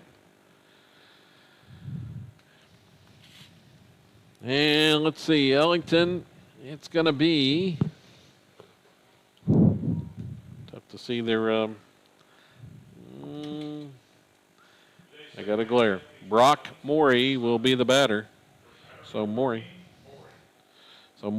steps in against Beecham. Here's the first pitch, and it's a little bit outside. We're underway here for the final game of this trip for the Rebels, as that one misses a little bit high for Blaine. Probably having to settle the nerves a little bit for the freshman out there. Here's the pitch, swung on, and that one is fouled off.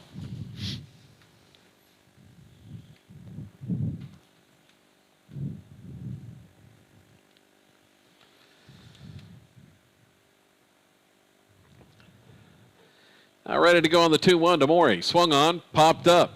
Shallow right field. Coming in is Weaver, and back is Salisbury, and nobody called for it. And Salisbury looked like he was ready to make the catch, but somebody did call for it. They didn't catch it.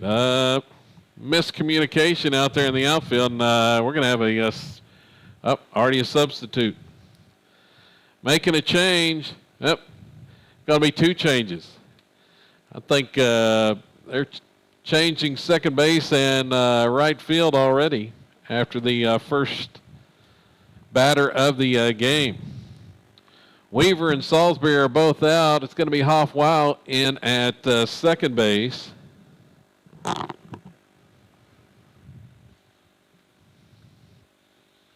And I didn't get the number on who went to right field, but we'll get that for you here shortly. So the leadoff batter is aboard.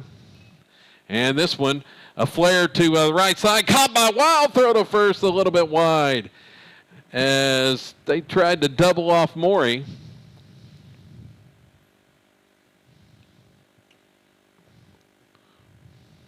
As the batter was Mac Beck. So Hoff-Weil in at second base.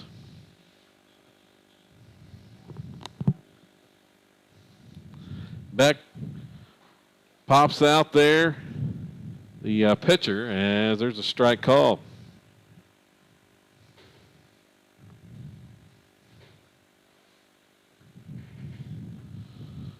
So out to Weil on the play. Pickoff toss to first, not in time.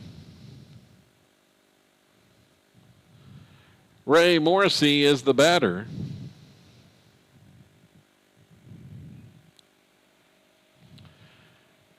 Swings on that one, and it goes foul.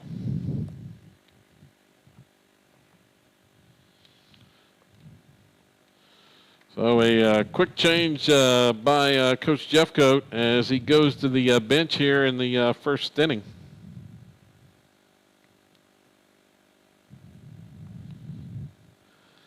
Runner at first with one out. The pitch to Morrissey is high from Beecham on that 0-2 delivery.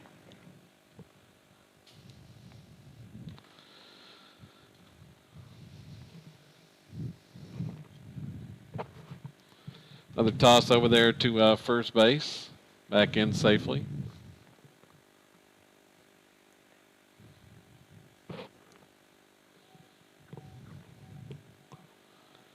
Runner set to go. He takes off as the pitch is fouled off.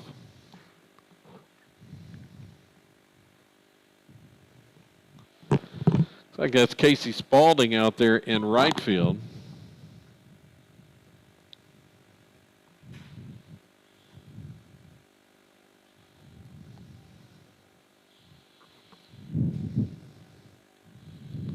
Now Beecham will toss over.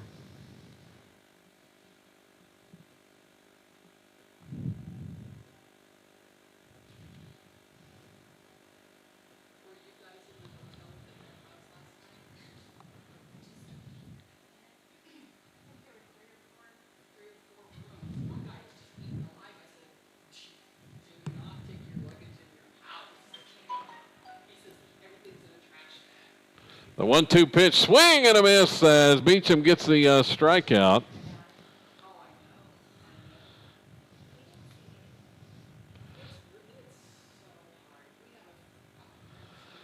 So 2 down. Beecham with the strikeout. The next batter is Brett Gore. Gore at the plate for Ellington. Looks like the young player is throwing a good game right now. Well, that pitch a little bit low as the runner takes off and steals second. Morey in scoring position as Beecham gets the swing and miss, breaking ball, and big cut and miss by Gore. 1-1 is the count. Morey leads away at second. Now Beecham's going to step off.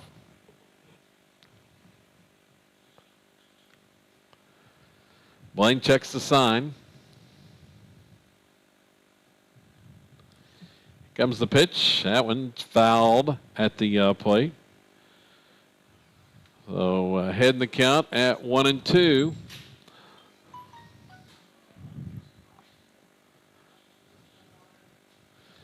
Got the soft liner to Weil for the first out, and then the strikeout for out number 2.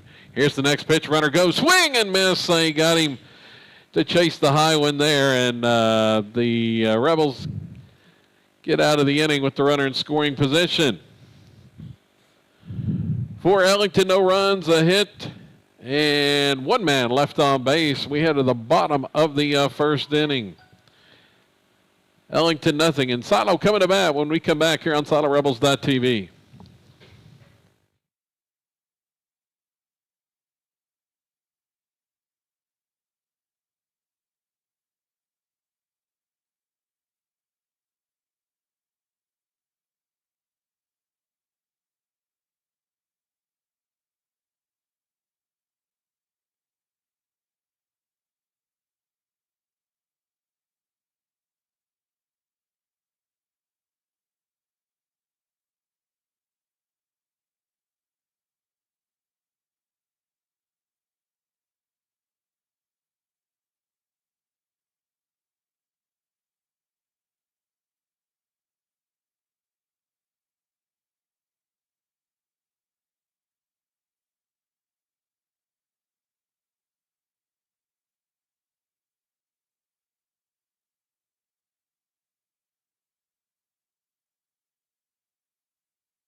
So on the mound, Mac Beck for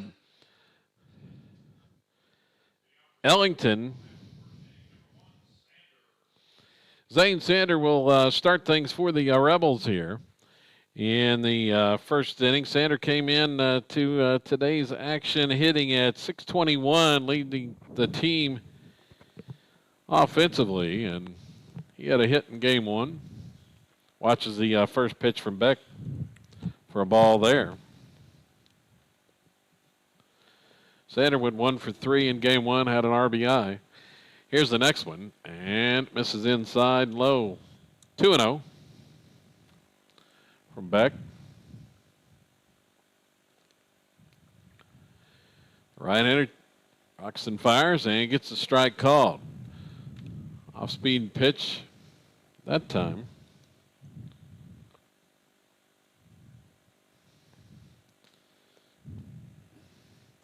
Here's the next one for a strike called as well. Dropped that off-speed, went in there. Evens the count at 2-2. Has his sign, and this one is lofted into a right field base hit for Sander. Didn't hit it great, but found the space out there as he loops that one into right. Another hit for Sander, keeps his hitting streak alive. I think he has reached or had a hit in all 11 Rebel contests this season. Yeah, and like in the start of the first games, you always have to have a hit in the first inning to start it. So it's going to be Casey Spaulding, who came on defensively last inning. Swings on the first pitch, loops it toward the left side. Sander was off and running. Here's the throw to first, and they double him off. He was stealing second and had the base stolen and had to try to get back as Spaulding swung on the pitch. Sander had it stolen, but Spaulding went ahead and swung, and well, there was no chance for Zane to get back there, as I think Spaulding was supposed to be taking the pitch. Here's Colby Smith. Drives one to left, right at the left fielder. It's caught, and just like that, the Rebel first inning is over. Well, what looked to be promising, and just took two pitches, and Ellington is out of the inning. No runs a hit, nobody left. On to the second, scoreless here from Ozark.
Oh, leadoff batter here in the second. Here we go. First pitch swinging against Beecham. He's going to foul that one off. Let's check the Hunter Brewer is the batter.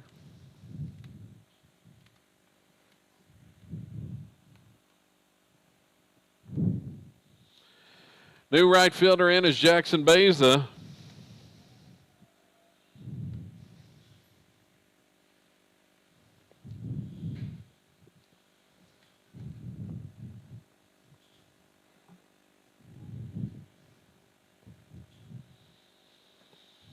That one was fouled off. 0-2 count. Pitch from Beecham. Swing and a miss. Blaine has struck out 3 of the 4 he's faced.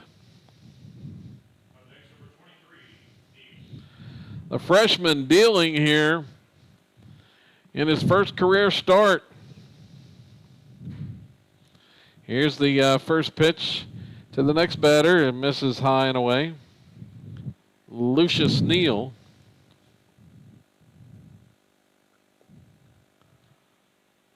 And it's a strike called.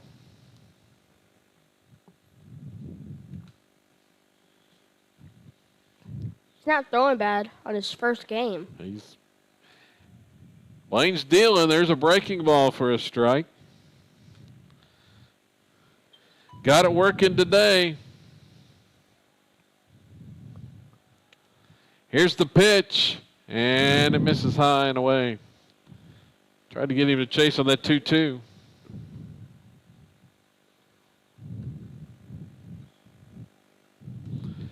Swung on, lofted toward right side, and back a couple of steps. Wild's going to make the catch on another soft liner. And there's 2 gone. Now batting number 15,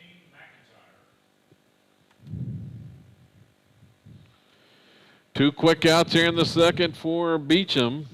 Brings Drew McIntyre to the plate. McIntyre takes a big swing and miss.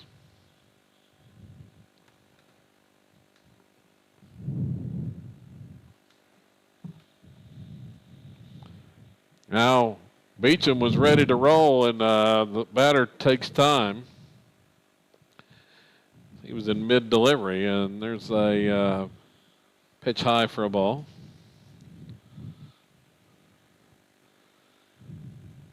Blaine not wasting any time out there. There's a swing and miss, then a breaking pitch. Head in the count once again. Has his sign, rocks and fires, and there's strike 3 called. He got strikeout number 4 for Beecham. Here in the first 2 innings as Ellington goes in order. In the second, we head to the bottom of 2 with no score from Sky Bacon Stadium here in Ozark, Missouri.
See, the batter's going to be Hoff-Weil to start the second inning. Hoff leads off, batting from the left side. He watches a pitch outside for a ball. Hoff, let's see, he does have appearance. There's a bunt, but foul. On the season, batting .333, 1 for 3 for the freshman, has an RBI and a run scored. Third baseman playing in on the grass. Or the green turf here, Megan. As that one inside for a ball. 2-1 the count.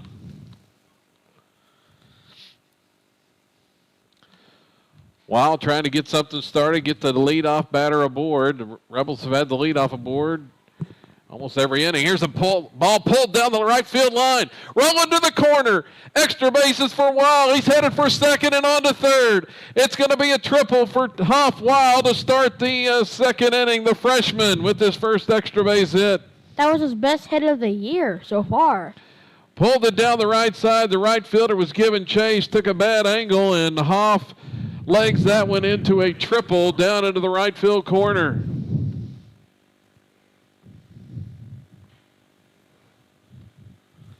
Brings up Charlie Gardner to the plate. Charlie swings on the first pitch. Ground ball to short. Fielded there. Here's the throw over, and it gets wide.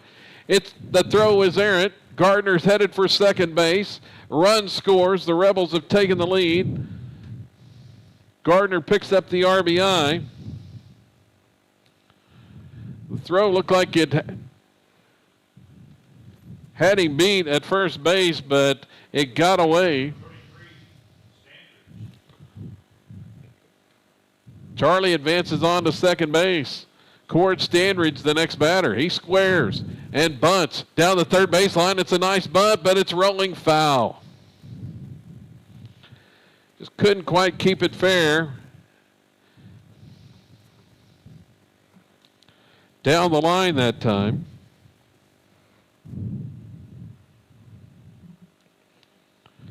Silo has taken the lead. A Hoff-Weil leadoff triple, and then he scores.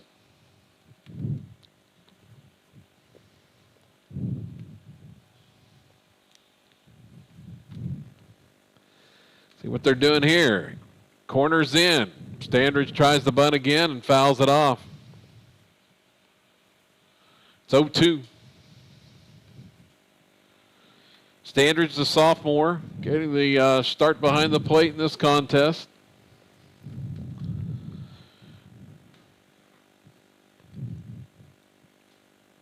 Next pitch from Beck is high and inside.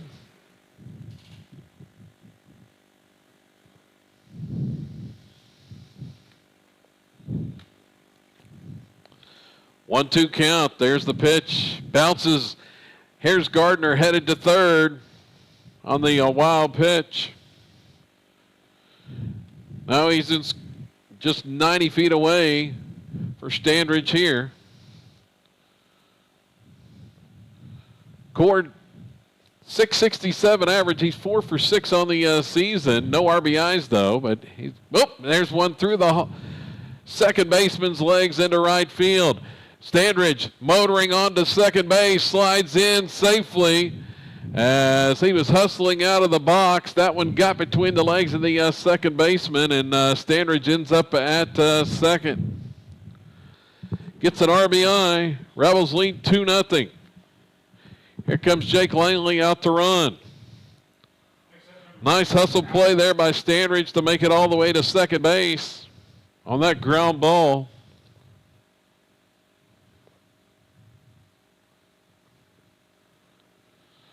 Brings up Jory Allen.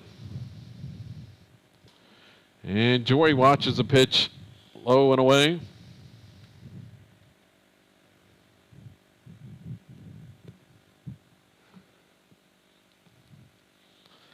Jory hitting .250, 1 for 4 on the season. Runner goes. Langley steals the third. The throw wide. As that one was a ball, I believe, to Allen. It's 2-0. Rebels keeping the throttle down when they've gotten on base here.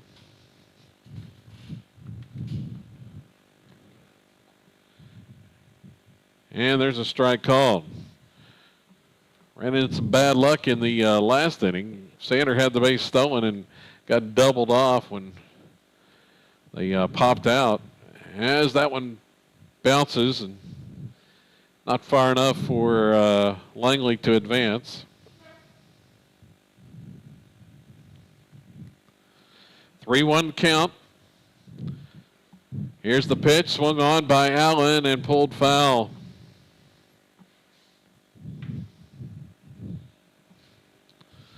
Jory fouls that one off.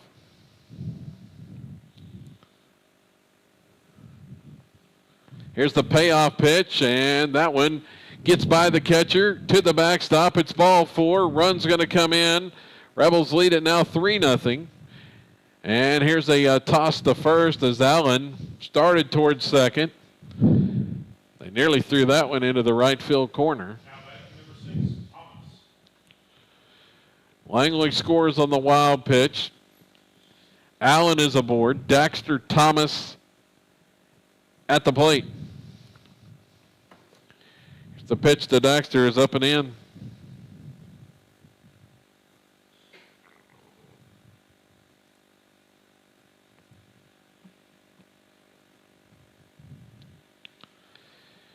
There's a toss to first on that ball. Tried to pick off Jory, but he's back in safely. Daxter went 1 for 2 in the first game, had a couple of RBIs.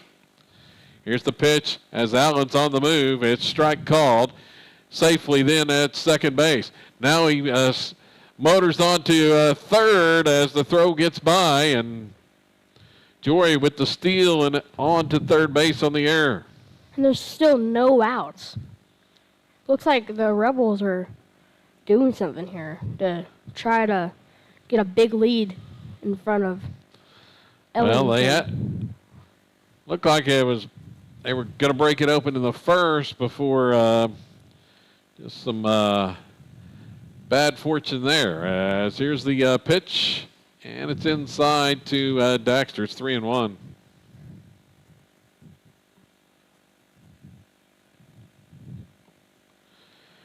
So I mentioned Daxter had 2 RBIs in game 1. There's a swing and miss. On the season now, Thomas 4 RBIs. He doubled his RBI total in that first contest today. Pitch swung on, ground ball to short. Fielded there by the shortstop. The throw over is in time. They get the out, but the run comes in. It's 4-zip. RBI for Thomas. Next up, number 30, Beecham. So Blaine Beecham to the plate. Be Blaine's first at bat. Right here against Beck, and a check swing. They say he went around. So 1 out. It'll be Beecham, and then back to the top of the order. Beck rocks and fires, and breaking ball called strike. It's 0-2 to the freshman at the plate. Here's the next one. Swung on. It's skied. Popped up, shallow right field. It drops in for a base hit. Beecham, whoa, he slams on the brakes. He started towards second, and Blaine, whoa, he slammed on the brakes there and gets back to first in time as the first baseman, second baseman, and right fielder were all converging on that pop fly that drops in for a hit. A single for Beecham, his first career hit. Blaine's having a day, Asher. Yeah. Zane Sander at the plate, and he watches one outside for a ball. Everybody at bat are doing really good.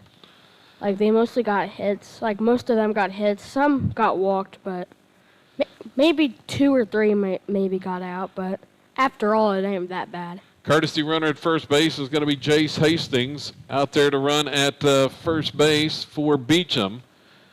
He leads away with Sander at the plate. Now Hastings is going to get picked off. They got a rundown going at between first and second. Running toward second base, the throw, and he's out there at second base.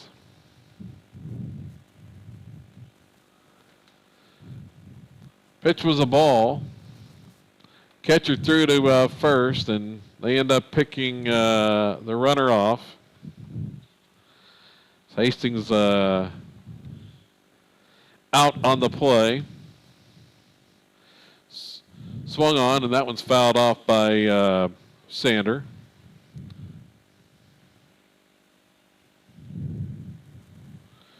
So Zane had a hit to start this contest back in the first inning.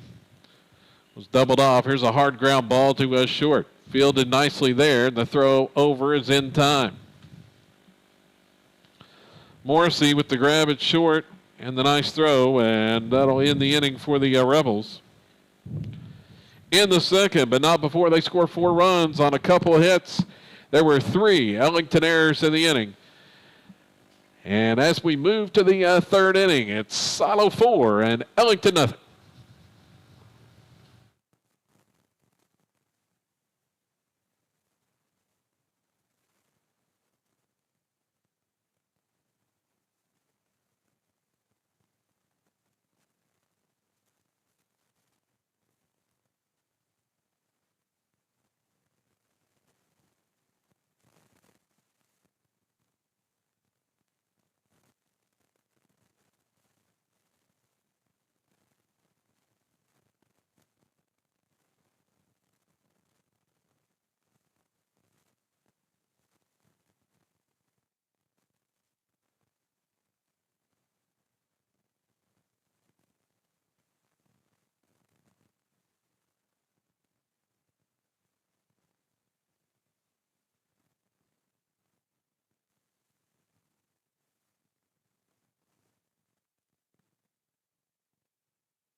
So Will Rayfield at the plate, first pitch swinging, chopper on the right side, fielded over there by Beecham, but he's not going to have a play.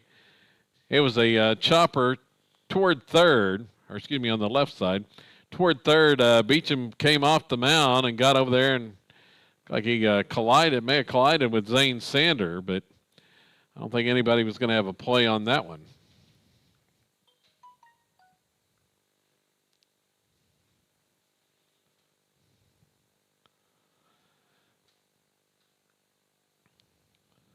So Rayfield is aboard to start this third inning. The first pitch now to the next batter. It's Grant Lloyd. It's for a ball. So a single to start the third. It's the second hit for Ellington thus far.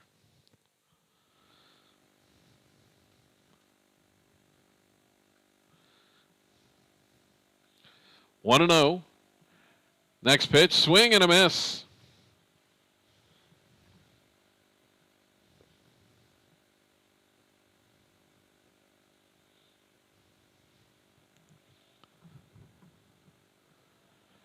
Now 1-1. Beecham rocks and delivers. Strike. That's another swing and miss.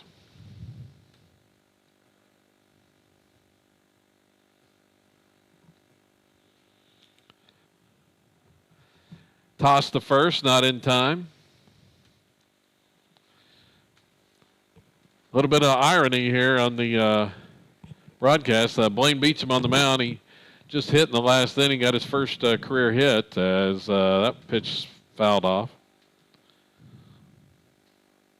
Lady Rebels softball team playing at home against Idabel, and his sister, the senior Avery,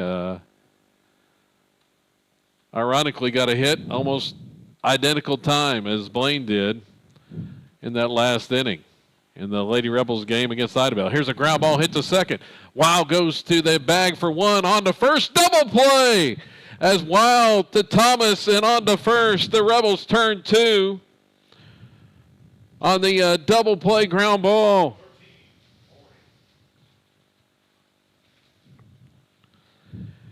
Nice feed to Daxter, and they throw him out for the twin killing.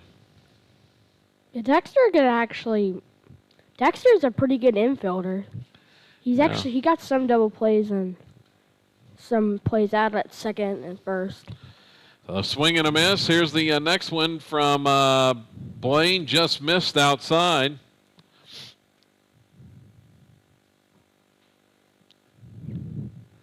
One the count. Freshman rocks and fires. This one's popped up, backing out of play. Came right back to us, kind of. But it was a little bit on the side, though. Beecham continues the deal out there in his first career start, as there's a pitch just missed for a ball. He thought it was strike 3 again. Now Blaine set to go. The next one swung on and fouled toward the Rebel dugout. Still 2-2.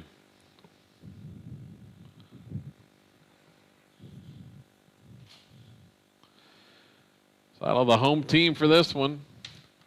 Here's the next delivery. Swung on. This one is lined into left field for a hit. Daxter was given chase. It just wasn't a hard liner, as he almost got there to grab that one, but got just over his head. The single by Morey into left. Runner aboard. Now the pitch back at the plate. Fouls that off the left side.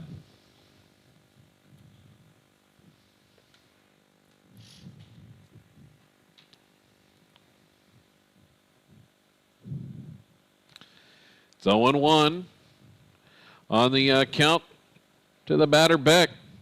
Toss to first, not in time. Keeping Morey close over there. The Ellington leadoff batter. Rebels leading 4-0 here in the third. Beecham delivers. Ground ball, just foul. Past the bag at third. Sander was over there.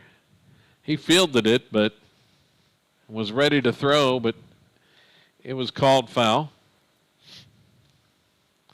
Now the count 0-2.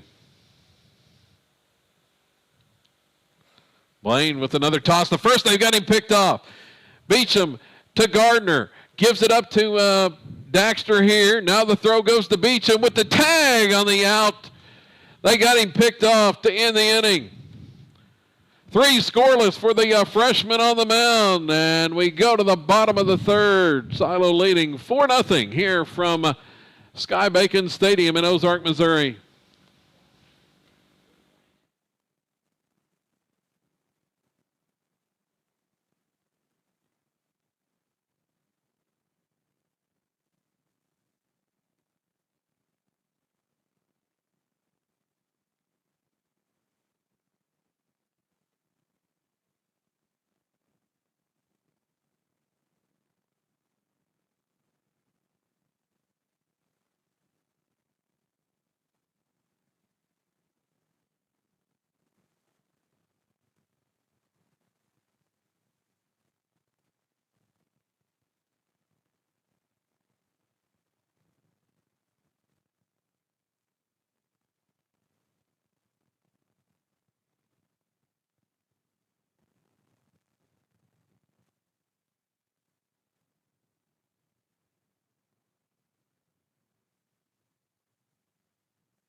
Jackson Beza leading off here in the third inning, and pops it up. Fly ball is caught out in right field for the first out. Up next, number 12, Smith. So Beza out for the first out here in the third. Brings up Colby Smith.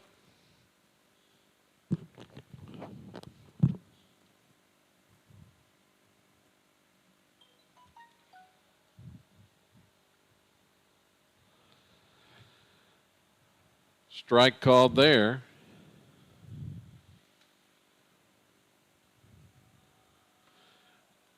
Oh, 2 the count here to Colby. Swing and miss. Chase the high one.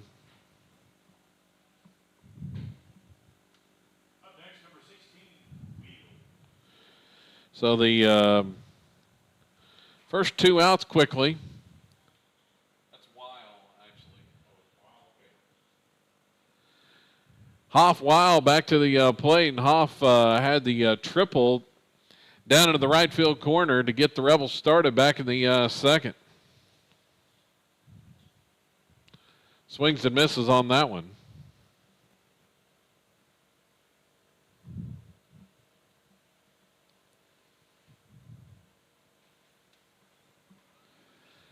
Here's the next one, fouled off.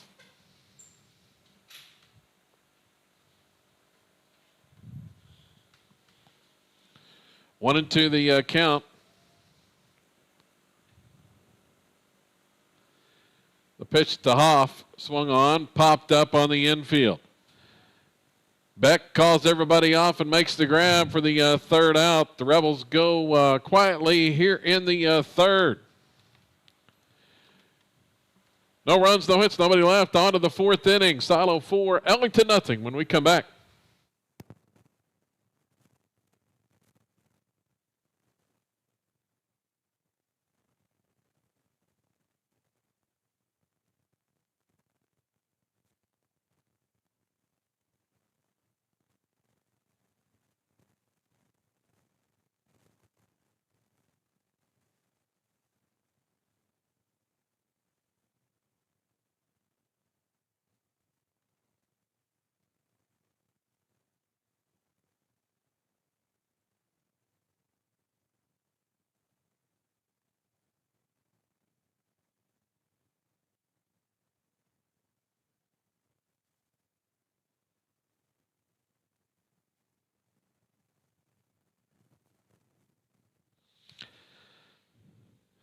Going to have a new pitcher here in this fourth inning for the Rebels. It's going to be another freshman to the mound. It's Nolan Northcott heading to the mound as Nolan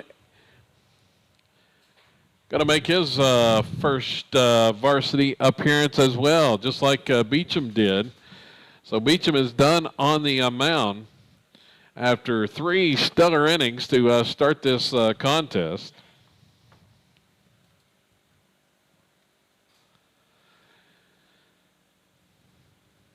So let's see, Northcott.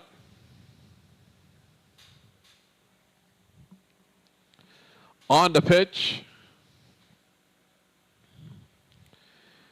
So Beecham goes 3 innings and no runs, 3 hits.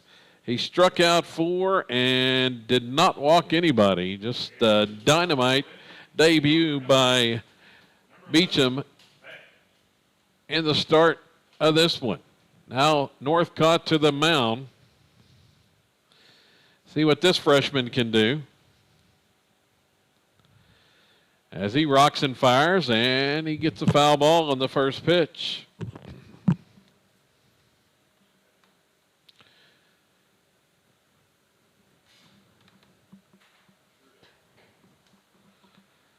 Here's the next one from Nolan. Swing and a miss on that breaking ball.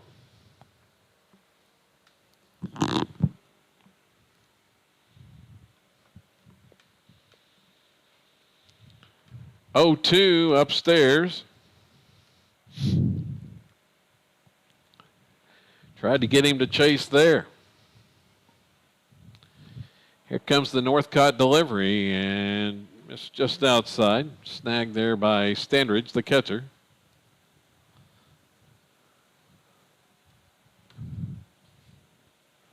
Here's the next pitch. Swung on. It's a chopper on the left side. Oh, Sander and Thomas collide going for that one. And there's going to be no play at first base. I think everybody's all right. Just a little bit hadn't really worked together over there on the left side of the infield. And the 2 sophomores just collide Both of them going for that ball. So it's going to be an infield hit on that chopper on the infield, on the left side. Here's one for a ball inside to Morrissey. Toss to first, not in time. So we got a new first baseman as well. That's Doc Nuffer at first base. I think everybody else is maybe the same. So another toss over. Beck leads away at first. They picked off a runner in the last inning. That one's way inside to Morrissey. So Sanders still at third. Thomas at short. It's Weil at second and Nuffer at first. The pitch low. Runner goes. The throw to second's not going to be in time.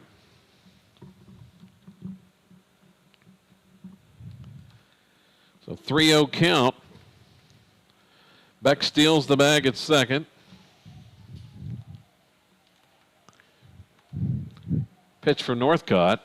Misses inside. Ball 4. 2 on here for Ellington. An infield hit and a walk. The Whippets threatening in the top half of the 4th inning. Like the outfield, it's still Allen, Smith, and Beza in the outfield for the Rebels. Here's the pitch. It's low from Northcott.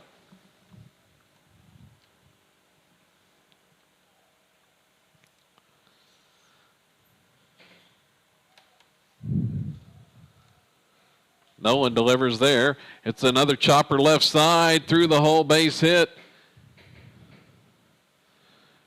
Baxter was shaded over to toward the bag, keeping the runner close, and that one shot through the hole, base hit. No chance for him there.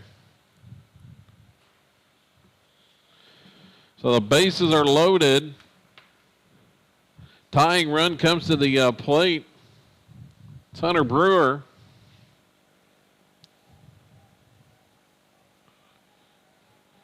Pitch from Northcott, swung on.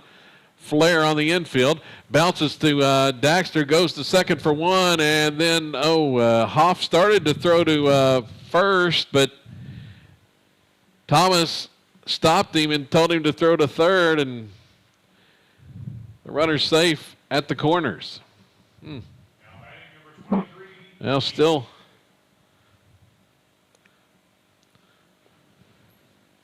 Youngsters out there that once again hadn't worked together. So here's the next pitch. Runner is in a pickle there between first and second. The throw goes to Thomas. Now back to the plate and sliding in safely at home is the runner, Morrissey. It's now 4-2.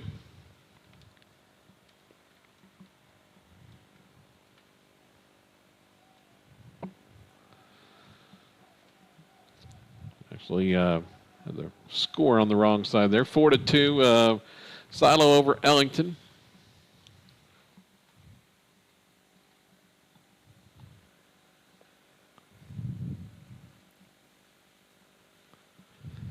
Here's a swing and miss.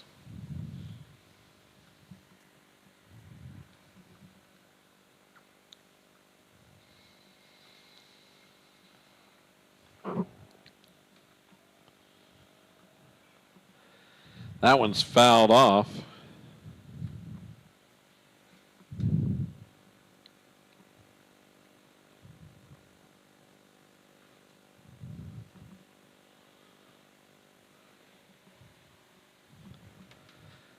And a swing and miss. Northcott gets the strikeout there.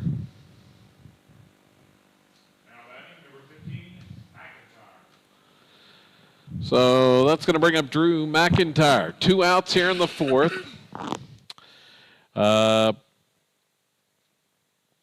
Runner at second base. That one's inside. Actually, looked like it's behind the batter, Asher. Yeah. Like the pitch, it just curved right behind him, and the catcher had to go over there and just pick it to not hit him. Yeah, nice save by Standridge behind the plate. Now Northcott's going to look the runner back at second. Ellington has scored twice here in this inning to cut it to 4-2. The pitch, swing and a miss. Got some activity in the bullpen for the Rebels.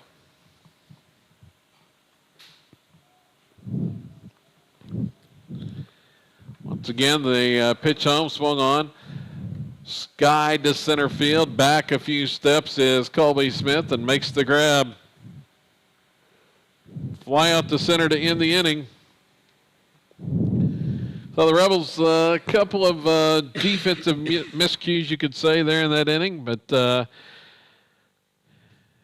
Ellington picks up a couple of runs on 2 hits and a man left through 3.5 innings. It's Silo 4 and Ellington 2.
So here we go. Doc Nuffer will start things for the Rebels on the at the plate.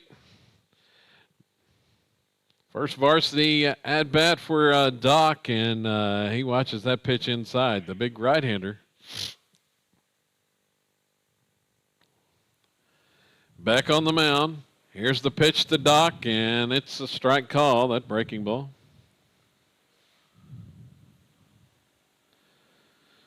So Ellington cuts the lead in half with a pair of runs in the top of this inning. That one swung on and fouled by Nuffer. 1-2 the count.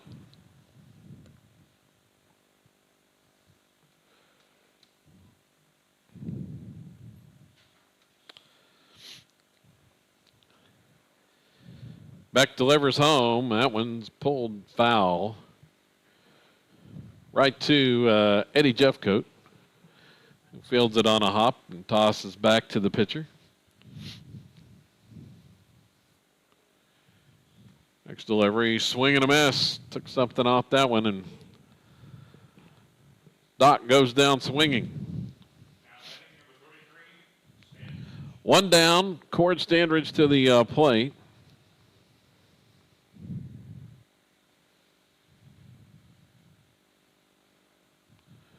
Cord 0 for 1 in this contest as he watches that a strike call. Did have an RBI.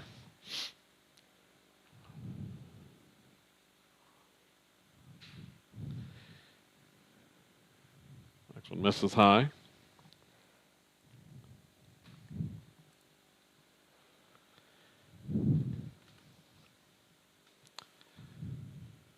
Ground ball hit left side, fielded there by the third baseman, Brewer, and the toss over in time. There's 2 gone.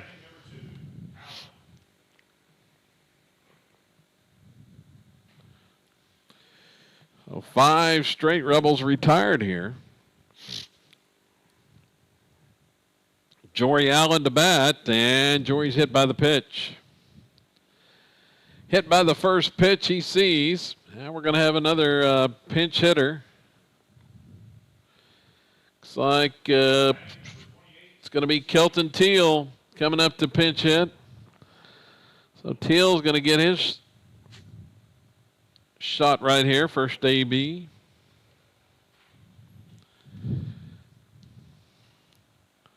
Allen aboard at first base.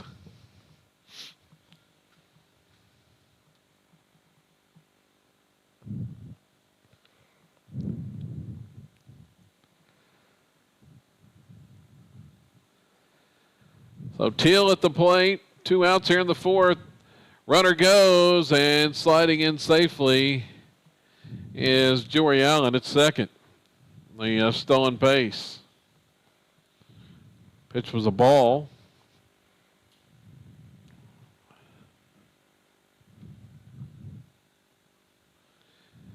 Next delivery from Beck is high.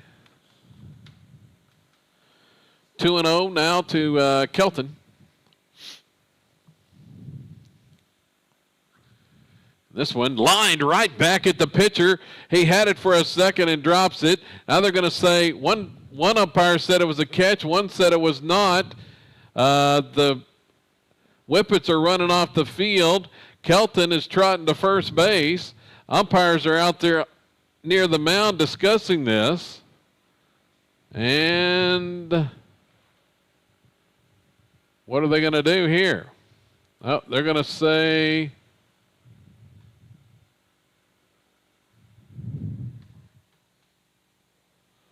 Well, still talking now. The umpire's going over to talk to the Ellington coach, and I think they may just replay this.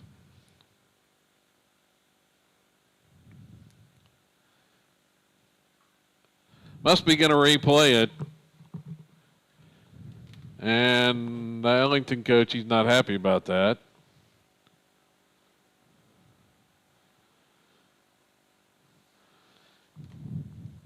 Because he didn't get an out either way, whether it was a catch or an opportunity to throw the base runner out at first.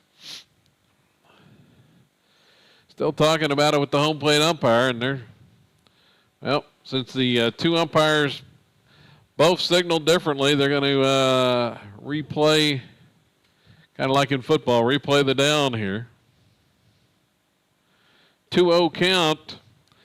Now the pitch to Teal, and it misses low. He's probably going to have to hold on this one. Well, see if the take is on now. 3-0, and inside hits him in the helmet. Now the Ellington coach really is not going to be happy. Probably could have had an out, the third out either way, whether it was a catch or not. Noah Northcott to the plate. I think he had a single his last time at bat. All right, this is his first at bat. Oh.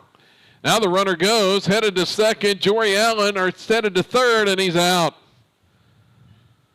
Well, tried to catch Ellington napping apparently, and Allen out trying to steal third base. Like he had it stolen briefly, but overslid the bag and got thrown out. Pitcher to third base. As they were still discussing things on the Ellington side. So, eventful bottom of the inning, but the Rebels come up scoreless.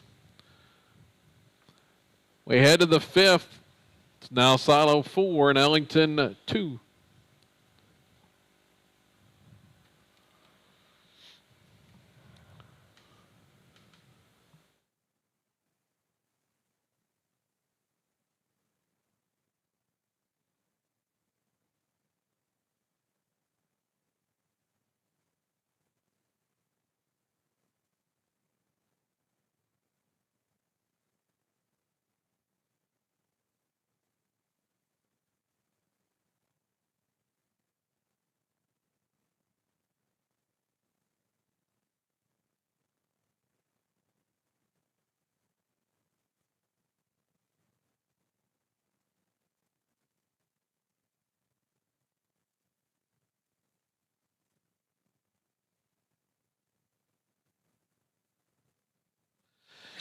On to the fifth inning.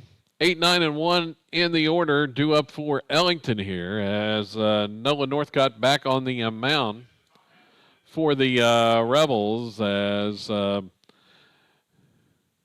the Ellington coach still discussing things with the umpire after that last kind of controversial play when they just replayed the play.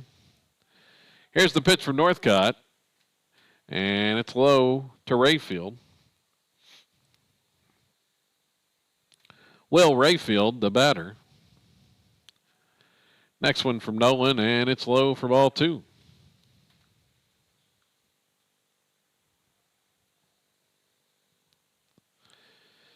And that may be it for Nolan as here comes Eddie Jeffcoat headed to the mound. Went 2-0 to the batter. Rebels have had some action in the bullpen.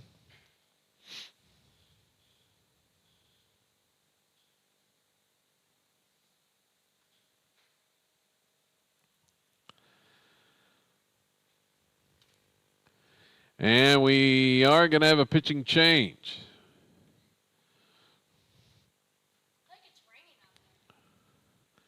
And rain has begun here, and I know people in Durant or the Silo area may not be able to believe it, but that is rain on your screen. No, actually, they're not going to have a pitching change. Northcott stays out there. Had some kind of change. Somebody went to the dugout. Rain starts to come down. We do have a new first baseman. That's Bryce Vanderberg. Here's the pitch swung on, and it's lined into right field. Over there to field it is the right fielder, Beza, and tosses it back in. The rain's coming down pretty heavily, and looks like they're going to send the teams to the dugouts.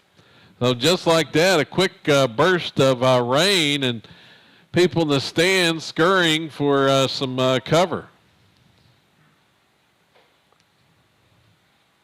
Again, folks, we do have canopies on the concourse. So the rain, we are in a rain delay. Birthday sign. Also have the open area, the right side on the first base sign. Maybe tough to believe, but it is a rain delay here from Ozark, Missouri. The rain coming down pretty heavily all of a sudden.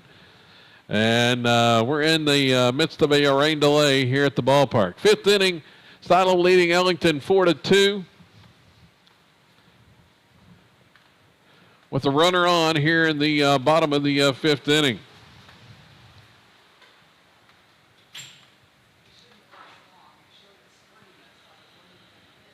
So not expected, this rain not expected to last long. It's turf surface. We saw a lot of rain a few years ago come down, and they resumed play in a short period. So a rain delay here in Sky Bacon Stadium. And we will, you see the rain on the screen there. We'll go ahead and take a break here while this rain delay happens. Get back with you once the rain delay ends here at the ballpark. Coming up here on SoloRebels.tv.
Back to action here as the rain has let up after a couple of foul balls. Here's a ground ball toward the middle.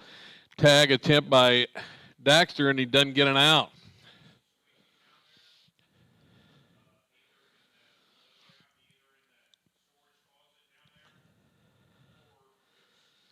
Well, Rebels don't get an out on the play.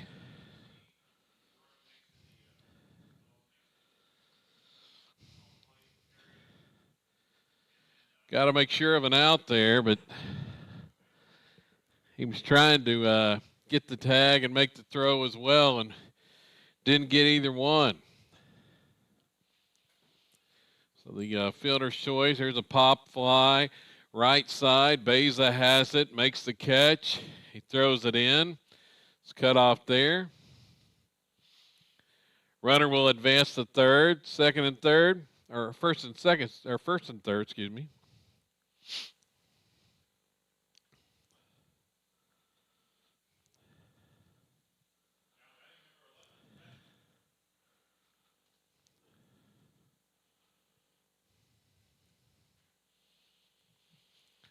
Back at the plate now.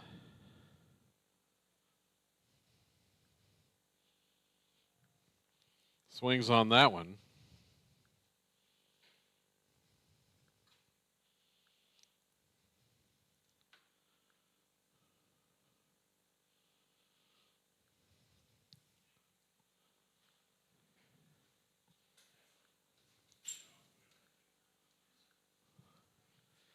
Here's the toss, pickoff try at first, not in time. Tag applied over there by Vandenberg.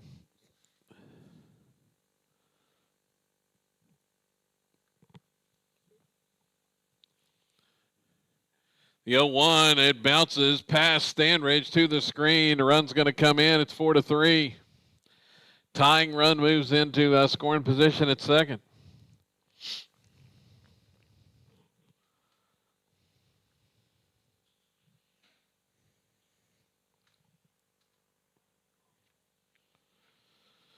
One and one the count.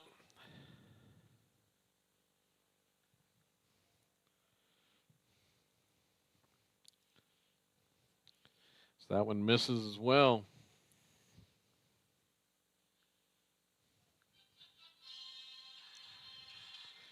Here's the next pitch.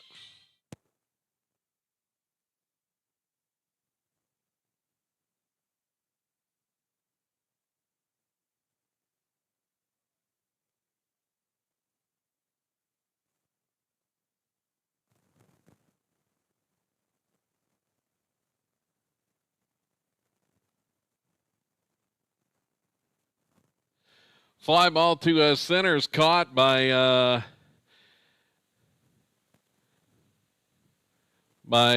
Colby Smith out there, and they double off the runner at second base.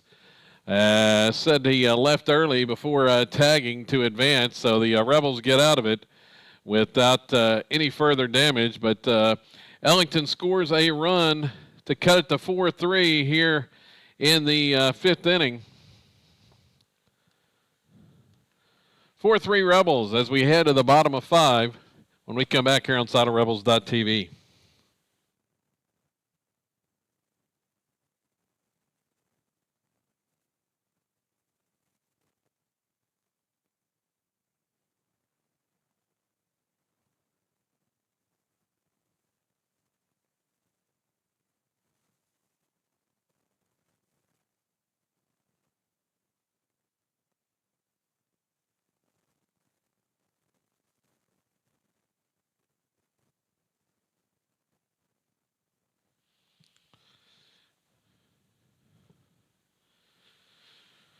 So the rain came down pretty good there for just a few minutes during our rain delay.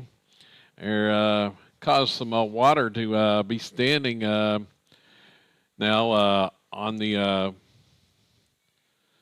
gravel surfaces right around the dugout. Big puddles of water standing right around the dugout. For the Rebels, 9-1-2 here in the fifth inning as Ellington has clawed back within one at 4-3. Rebels offense has been quiet the last two innings. They've gone, I think, 3 up, 3 down each of the last two frames after scoring 4 runs in the second. Nolan Northcott to lead things off, then back to the top of the order. And the freshman Northcott takes a strike.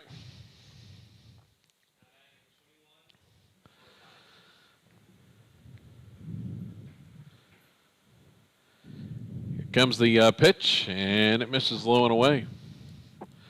1-1 the count. Apologize if some rain. Screen looks a little wet as our camera inside the press box window. Can't do nothing about the try to clean off the window just a little bit as best we could. Swing and miss there. So it's 2-2 to Northcott. And the delivery, swung on, pulled foul.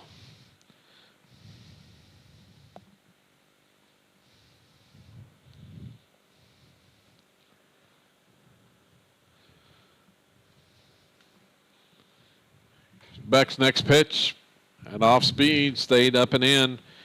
3-2. Rebels would love to get the leadoff batter aboard here in the fifth for the top of the order coming up.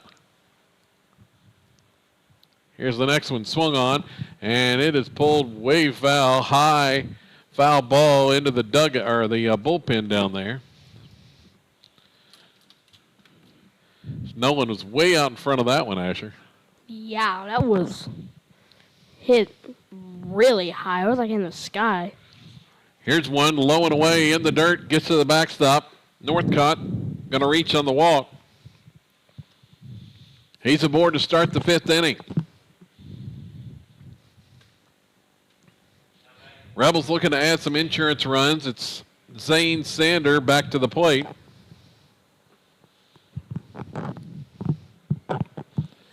Zane 1 for 2 in this contest.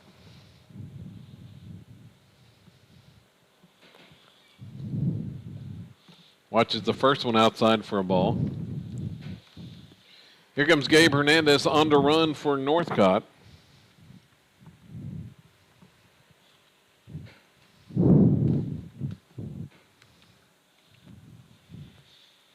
A little more speed on the base pass. Rebels have been stealing right and left today as that one misses low and away.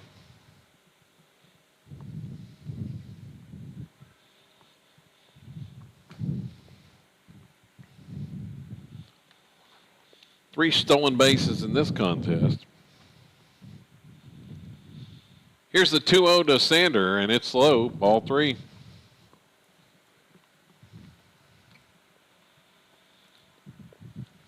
Looks like he lost a little bit of his like rhythm or something. Well, Hernandez running on the 3-0 pitch. It's in the dirt and actually bounced up and caught the umpire. So it's ball 4 to Sander. Rebels get the first 2 on walks. Umpire's a little bit shaken up. They'll take a look at him.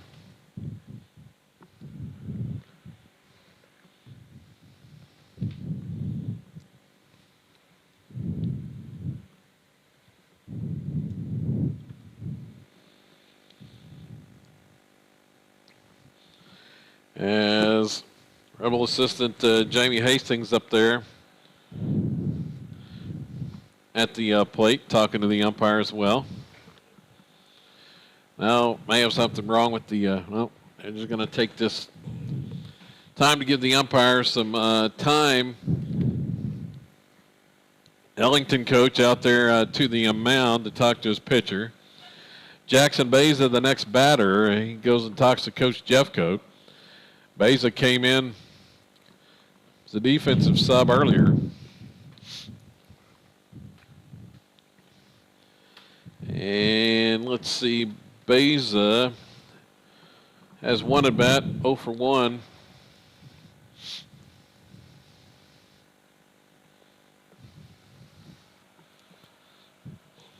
It's 4-3 Silo here in the 5th inning. Rebels 4 runs, just 3 hits, no errors. Ellington has 3 runs, 6 hits, and 2 errors. Here's Beck's pitch. Beza bunts it. It's foul. Rolling over there toward one of those puddles in front of the Silo dugout. Trying to move the runners over. Give Colby Smith a chance with 2 in scoring position as he is on deck.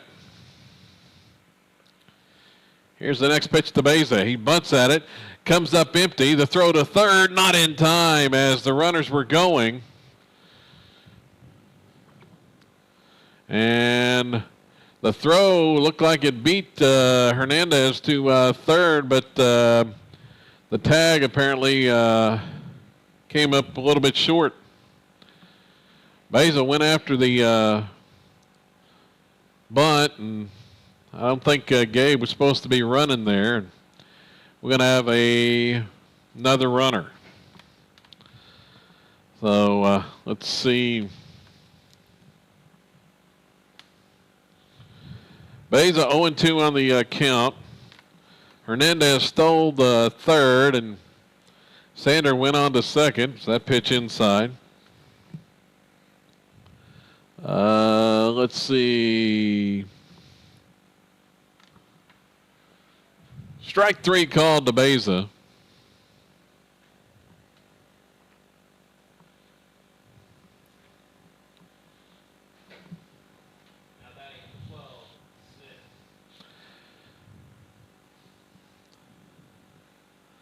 I think that's Aiden McCarty out there running as that pitch is low for a ball.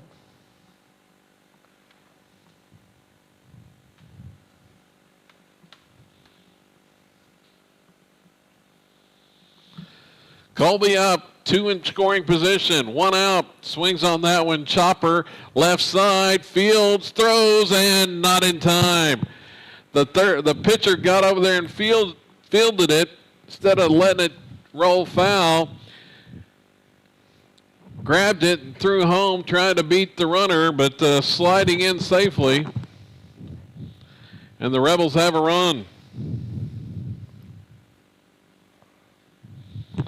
Wasn't pretty, but they managed to pick up the run there. Here goes the steal as Colby's headed to second. He's in with the stolen base. Throw gets by into center field. Another run is in. Sanders scores. Smith on down to third. Rebels have 2 in the inning now.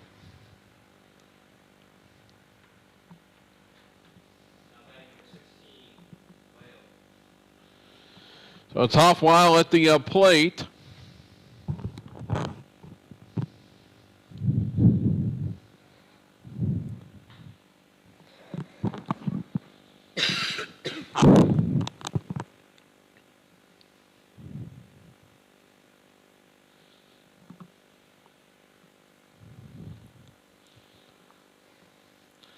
Two and 0 the count.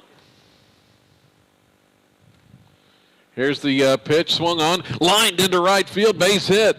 Weil has his second hit of the game and another RBI. The Rebels now lead it 7-3.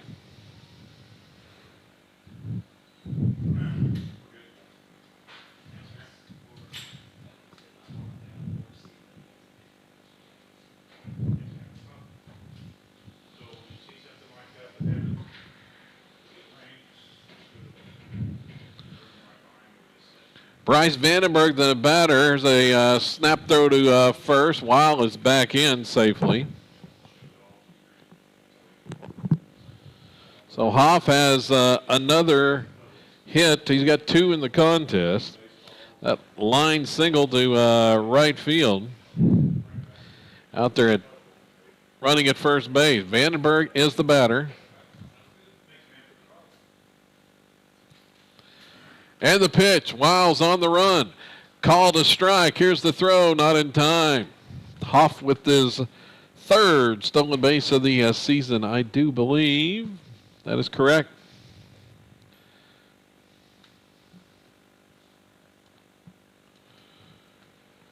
Rebels trying to add some more. Up 7-3 now. One inside, misses for a ball. To Vandenberg.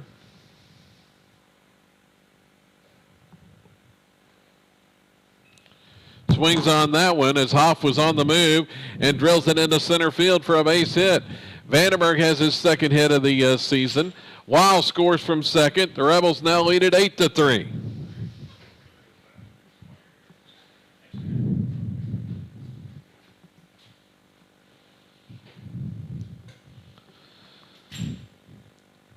So Silo finally coming alive offensively after going scoreless 2 straight innings. 4 spot in this frame. Vandenberg aboard at first base. Standridge at the plate. Cord swings on that one and drills it into left field. Base hit.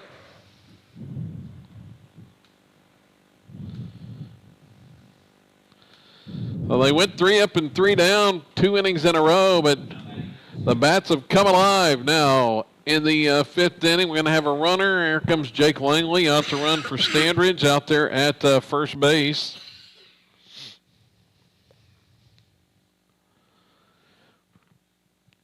Jory Allen will be the next batter.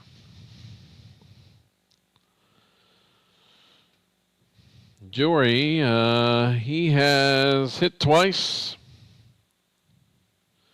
walked once, been hit by a pitch. 2 on, 1 out still. The pitch, he's hit again. Hit for the second time in this contest. Allen's been aboard all 3 times on free passes, and let's see who this is going to be hitting. It's going to be Daxter Thomas.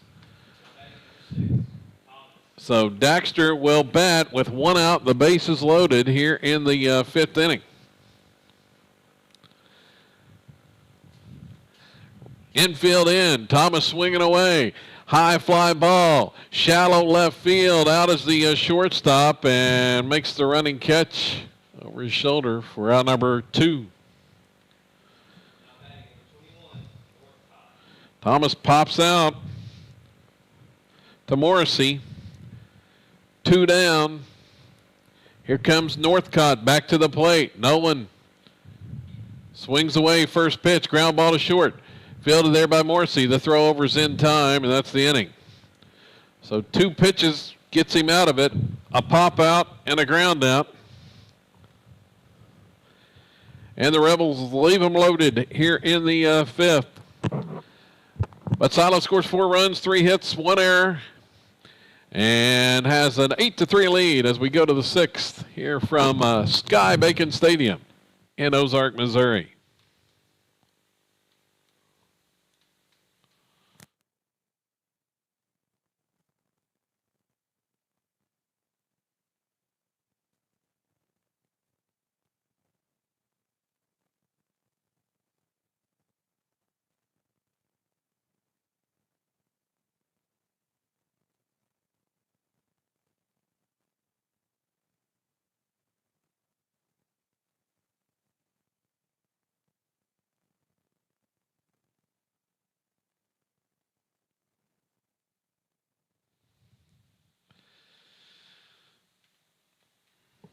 All right, as we go to the 6th, we're going to have some changes for the Rebels. Let's see. Defensively, I think only change is in right field. It's going to be Jake Langley heading out there to play right field. But on the mound for the Rebels going to be Braden Hill, making his first appearance of the season here in relief.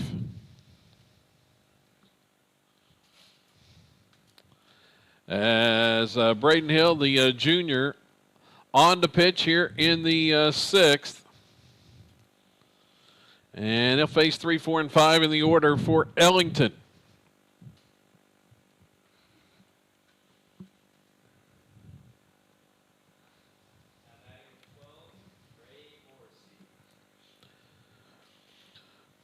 So it's going to be Morrissey to lead things off.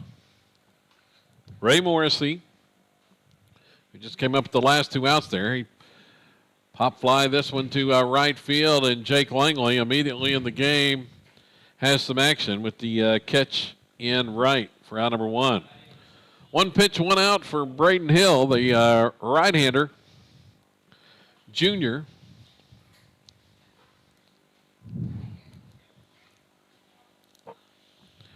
Brett Gore, the next hitter. Here for the Whippets, and he fouls that one straight back to the screen.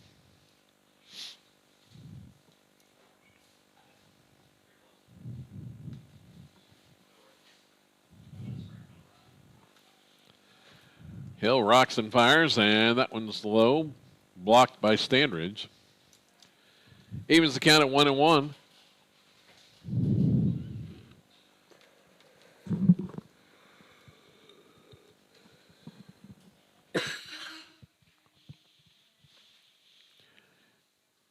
Braden delivers a strike there to go up in the count at 1-2.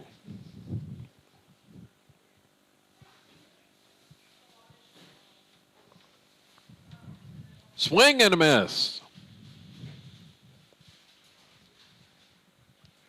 As Gore goes down swinging, Hill with the strikeout. 2 down for Hunter Brewer.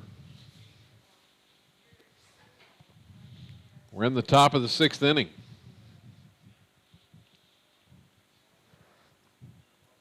There's a breaking ball that drops in there for strike 1.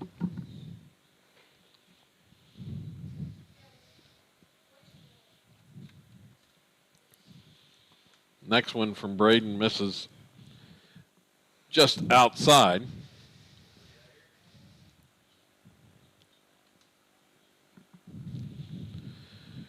Delivers another, and it's low.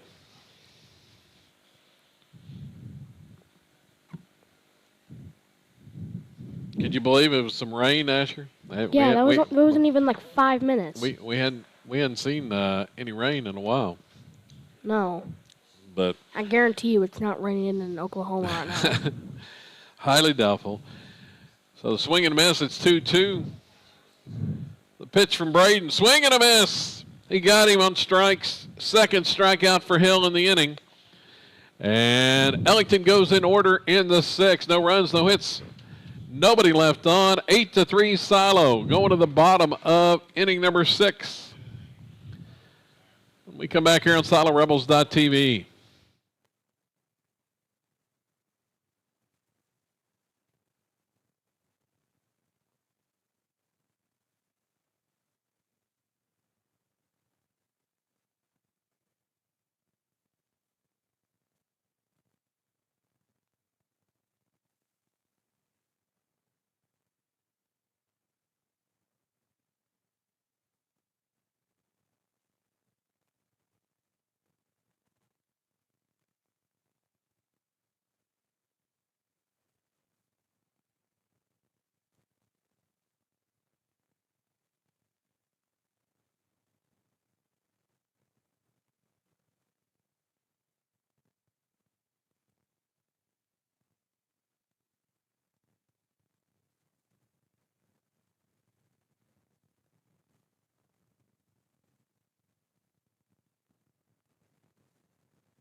Top of the order for the Rebels coming up here in the 6th, as leading off was going to be Zane Sander.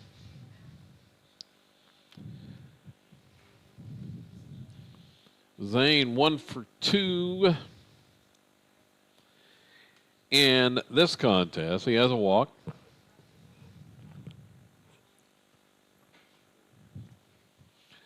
He'll face Beck once more and watches that one low in the dirt.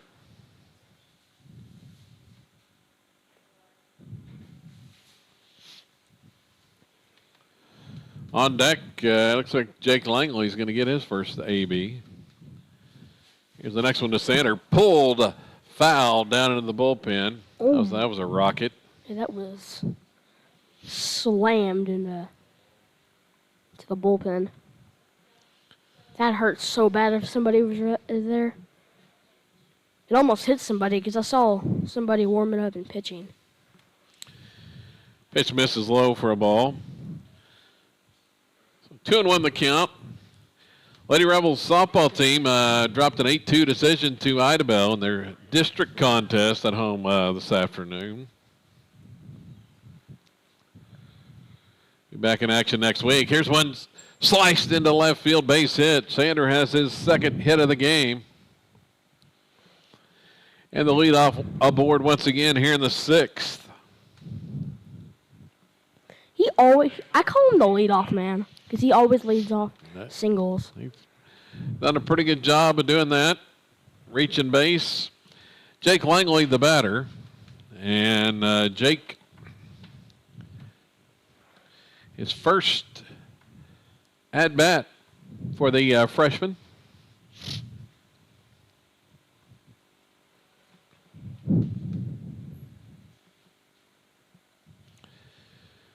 Langley steps in. Colby Smith on deck. Zane's running, and he's going to steal second easily.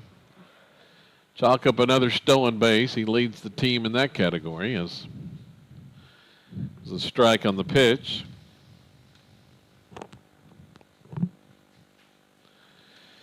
Sander has found his home in the leadoff spot for the Rebels. There's a swing and miss, and it's going to allow Sander to reach third on the pass ball that time.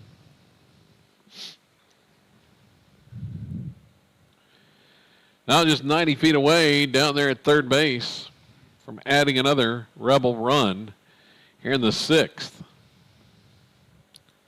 Swing and miss. Langley goes down on strikes. There's one gone. Colby Smith, the next batter.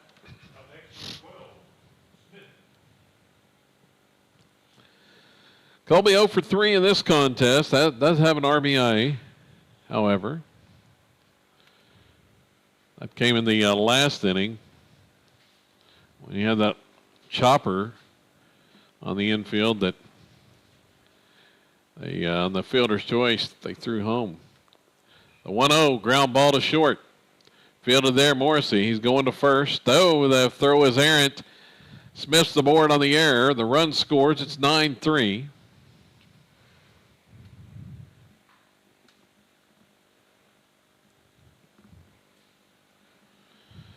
Morrissey had plenty of time, but threw it wide. And Smith at second base now. And Hoff, 2 hits in the game for Hoff. He smoked one his first time. Yeah, had a pretty good single his last time over the head of the second baseman. Watches the first pitch for a ball. The freshman Weil at the plate. Runner goes, smashes that one toward the right field line, but foul. I thought that looked a little bit fair. It did, but before when I saw it touch the turf, it was fouled. Well, he got into that one as well, did Hoff, but just foul down the right field line. The freshman has had a game.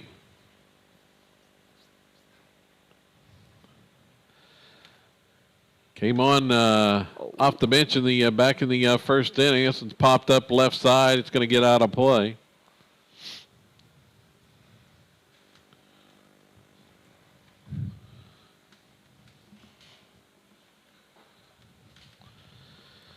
So let's see. Hoff is 2 for 3 in this contest. Now batting an even .500 for the season. Runner goes, swung on, pulled foul.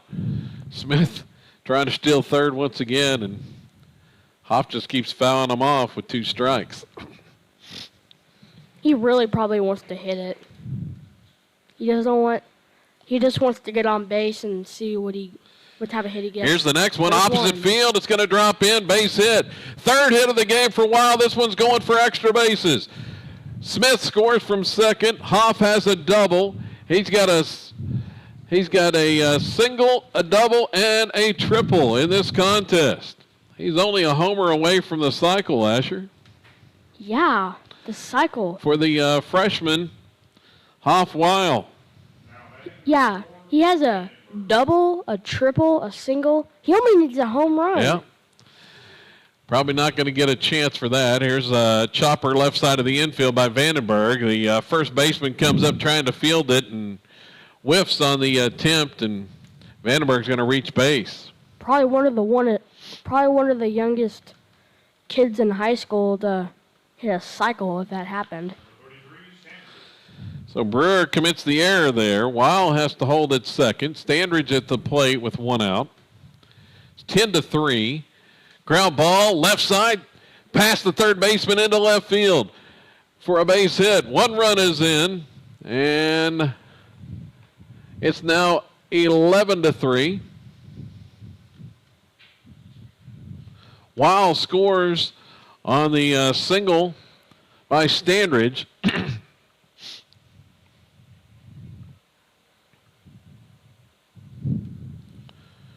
Runners at first and second. Jory Allen at the plate.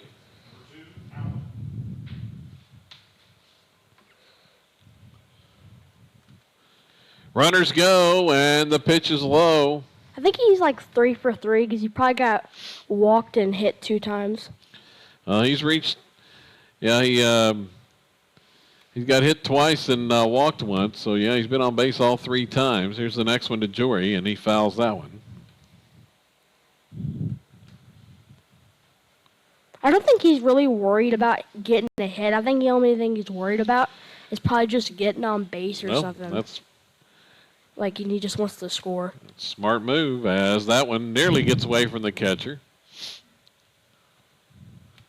I think the count 3-1 now. 2 runners in scoring position. I think that would end it if those score on the run roll here. Here's the next pitch, swung on, and Jory didn't want to walk there. He swings at a high pitch and grounds out to second.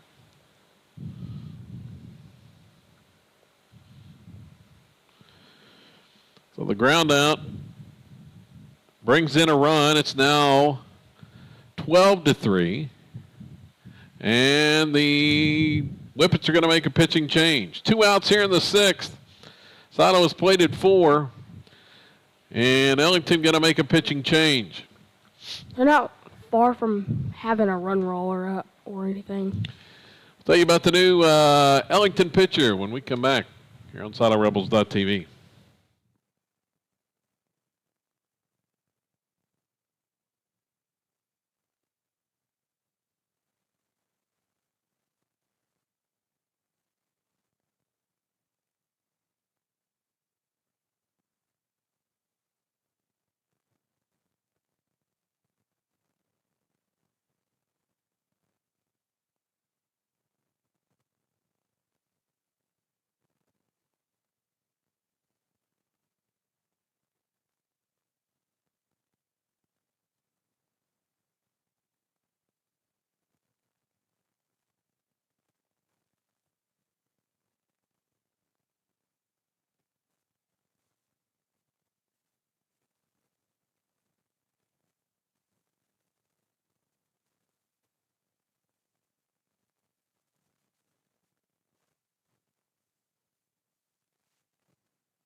New pitcher for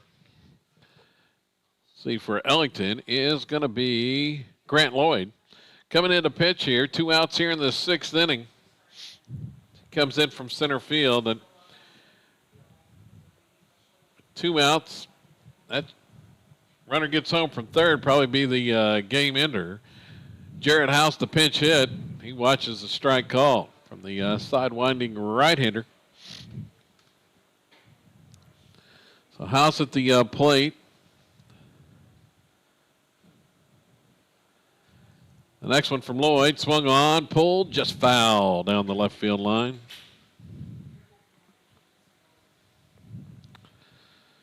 Jarrett trying to deliver a game ender.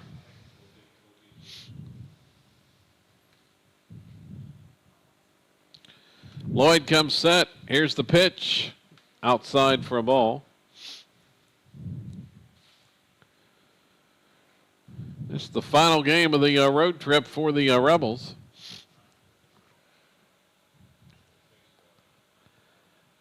Next one, and it's snagged on the low pitch. Evens accounted 2-2. Something's messed up on that screen over there. Yeah, they're resetting the scoreboard. Here's the 2-2, and it's low. Count goes full.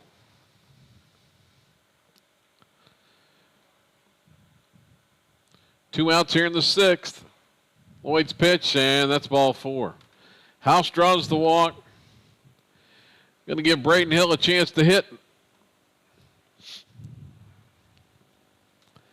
So Hill coming to the plate.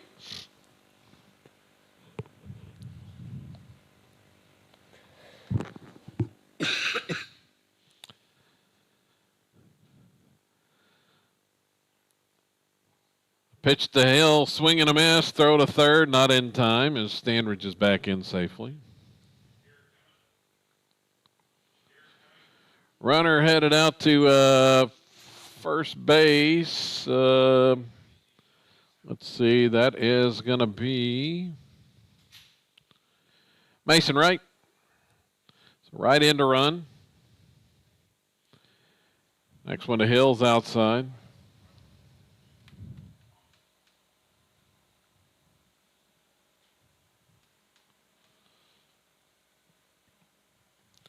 Pitch high and tight.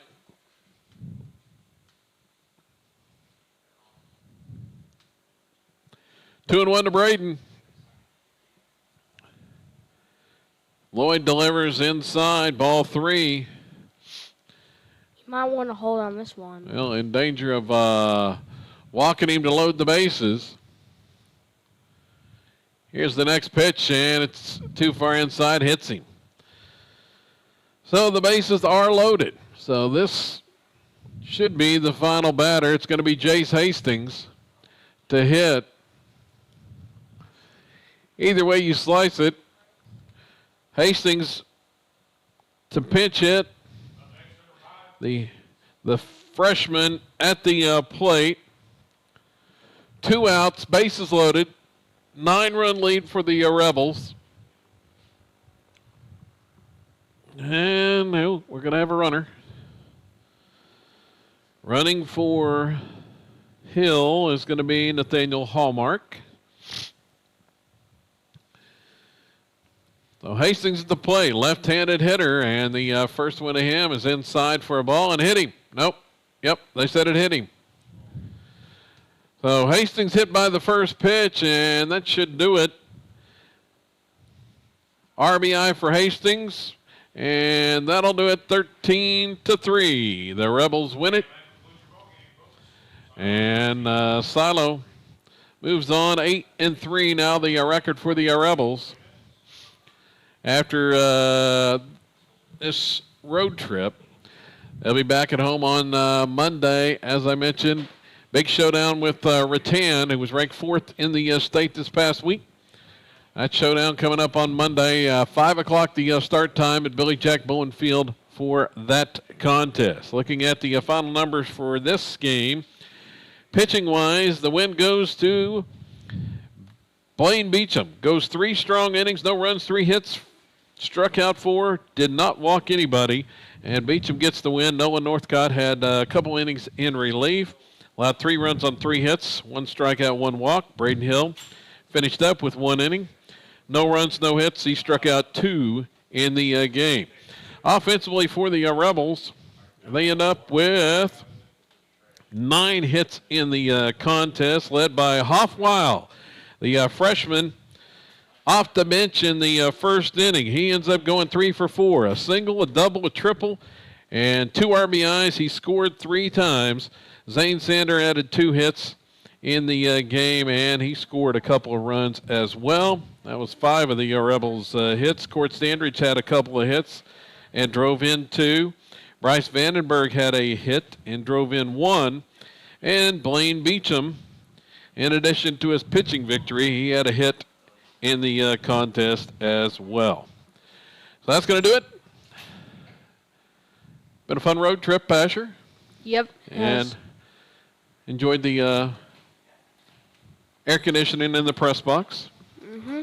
So we'll be back at home on Monday. It's Silo and Rattan. Big showdown coming up 5 o'clock on Monday. We'll be there for you here on SiloRebels.tv for that one coming up on Monday. Asher may have to start the broadcast, but we'll be on live Monday afternoon. So until then, I'm Kevin Farr for my man Asher Ledrick saying so long from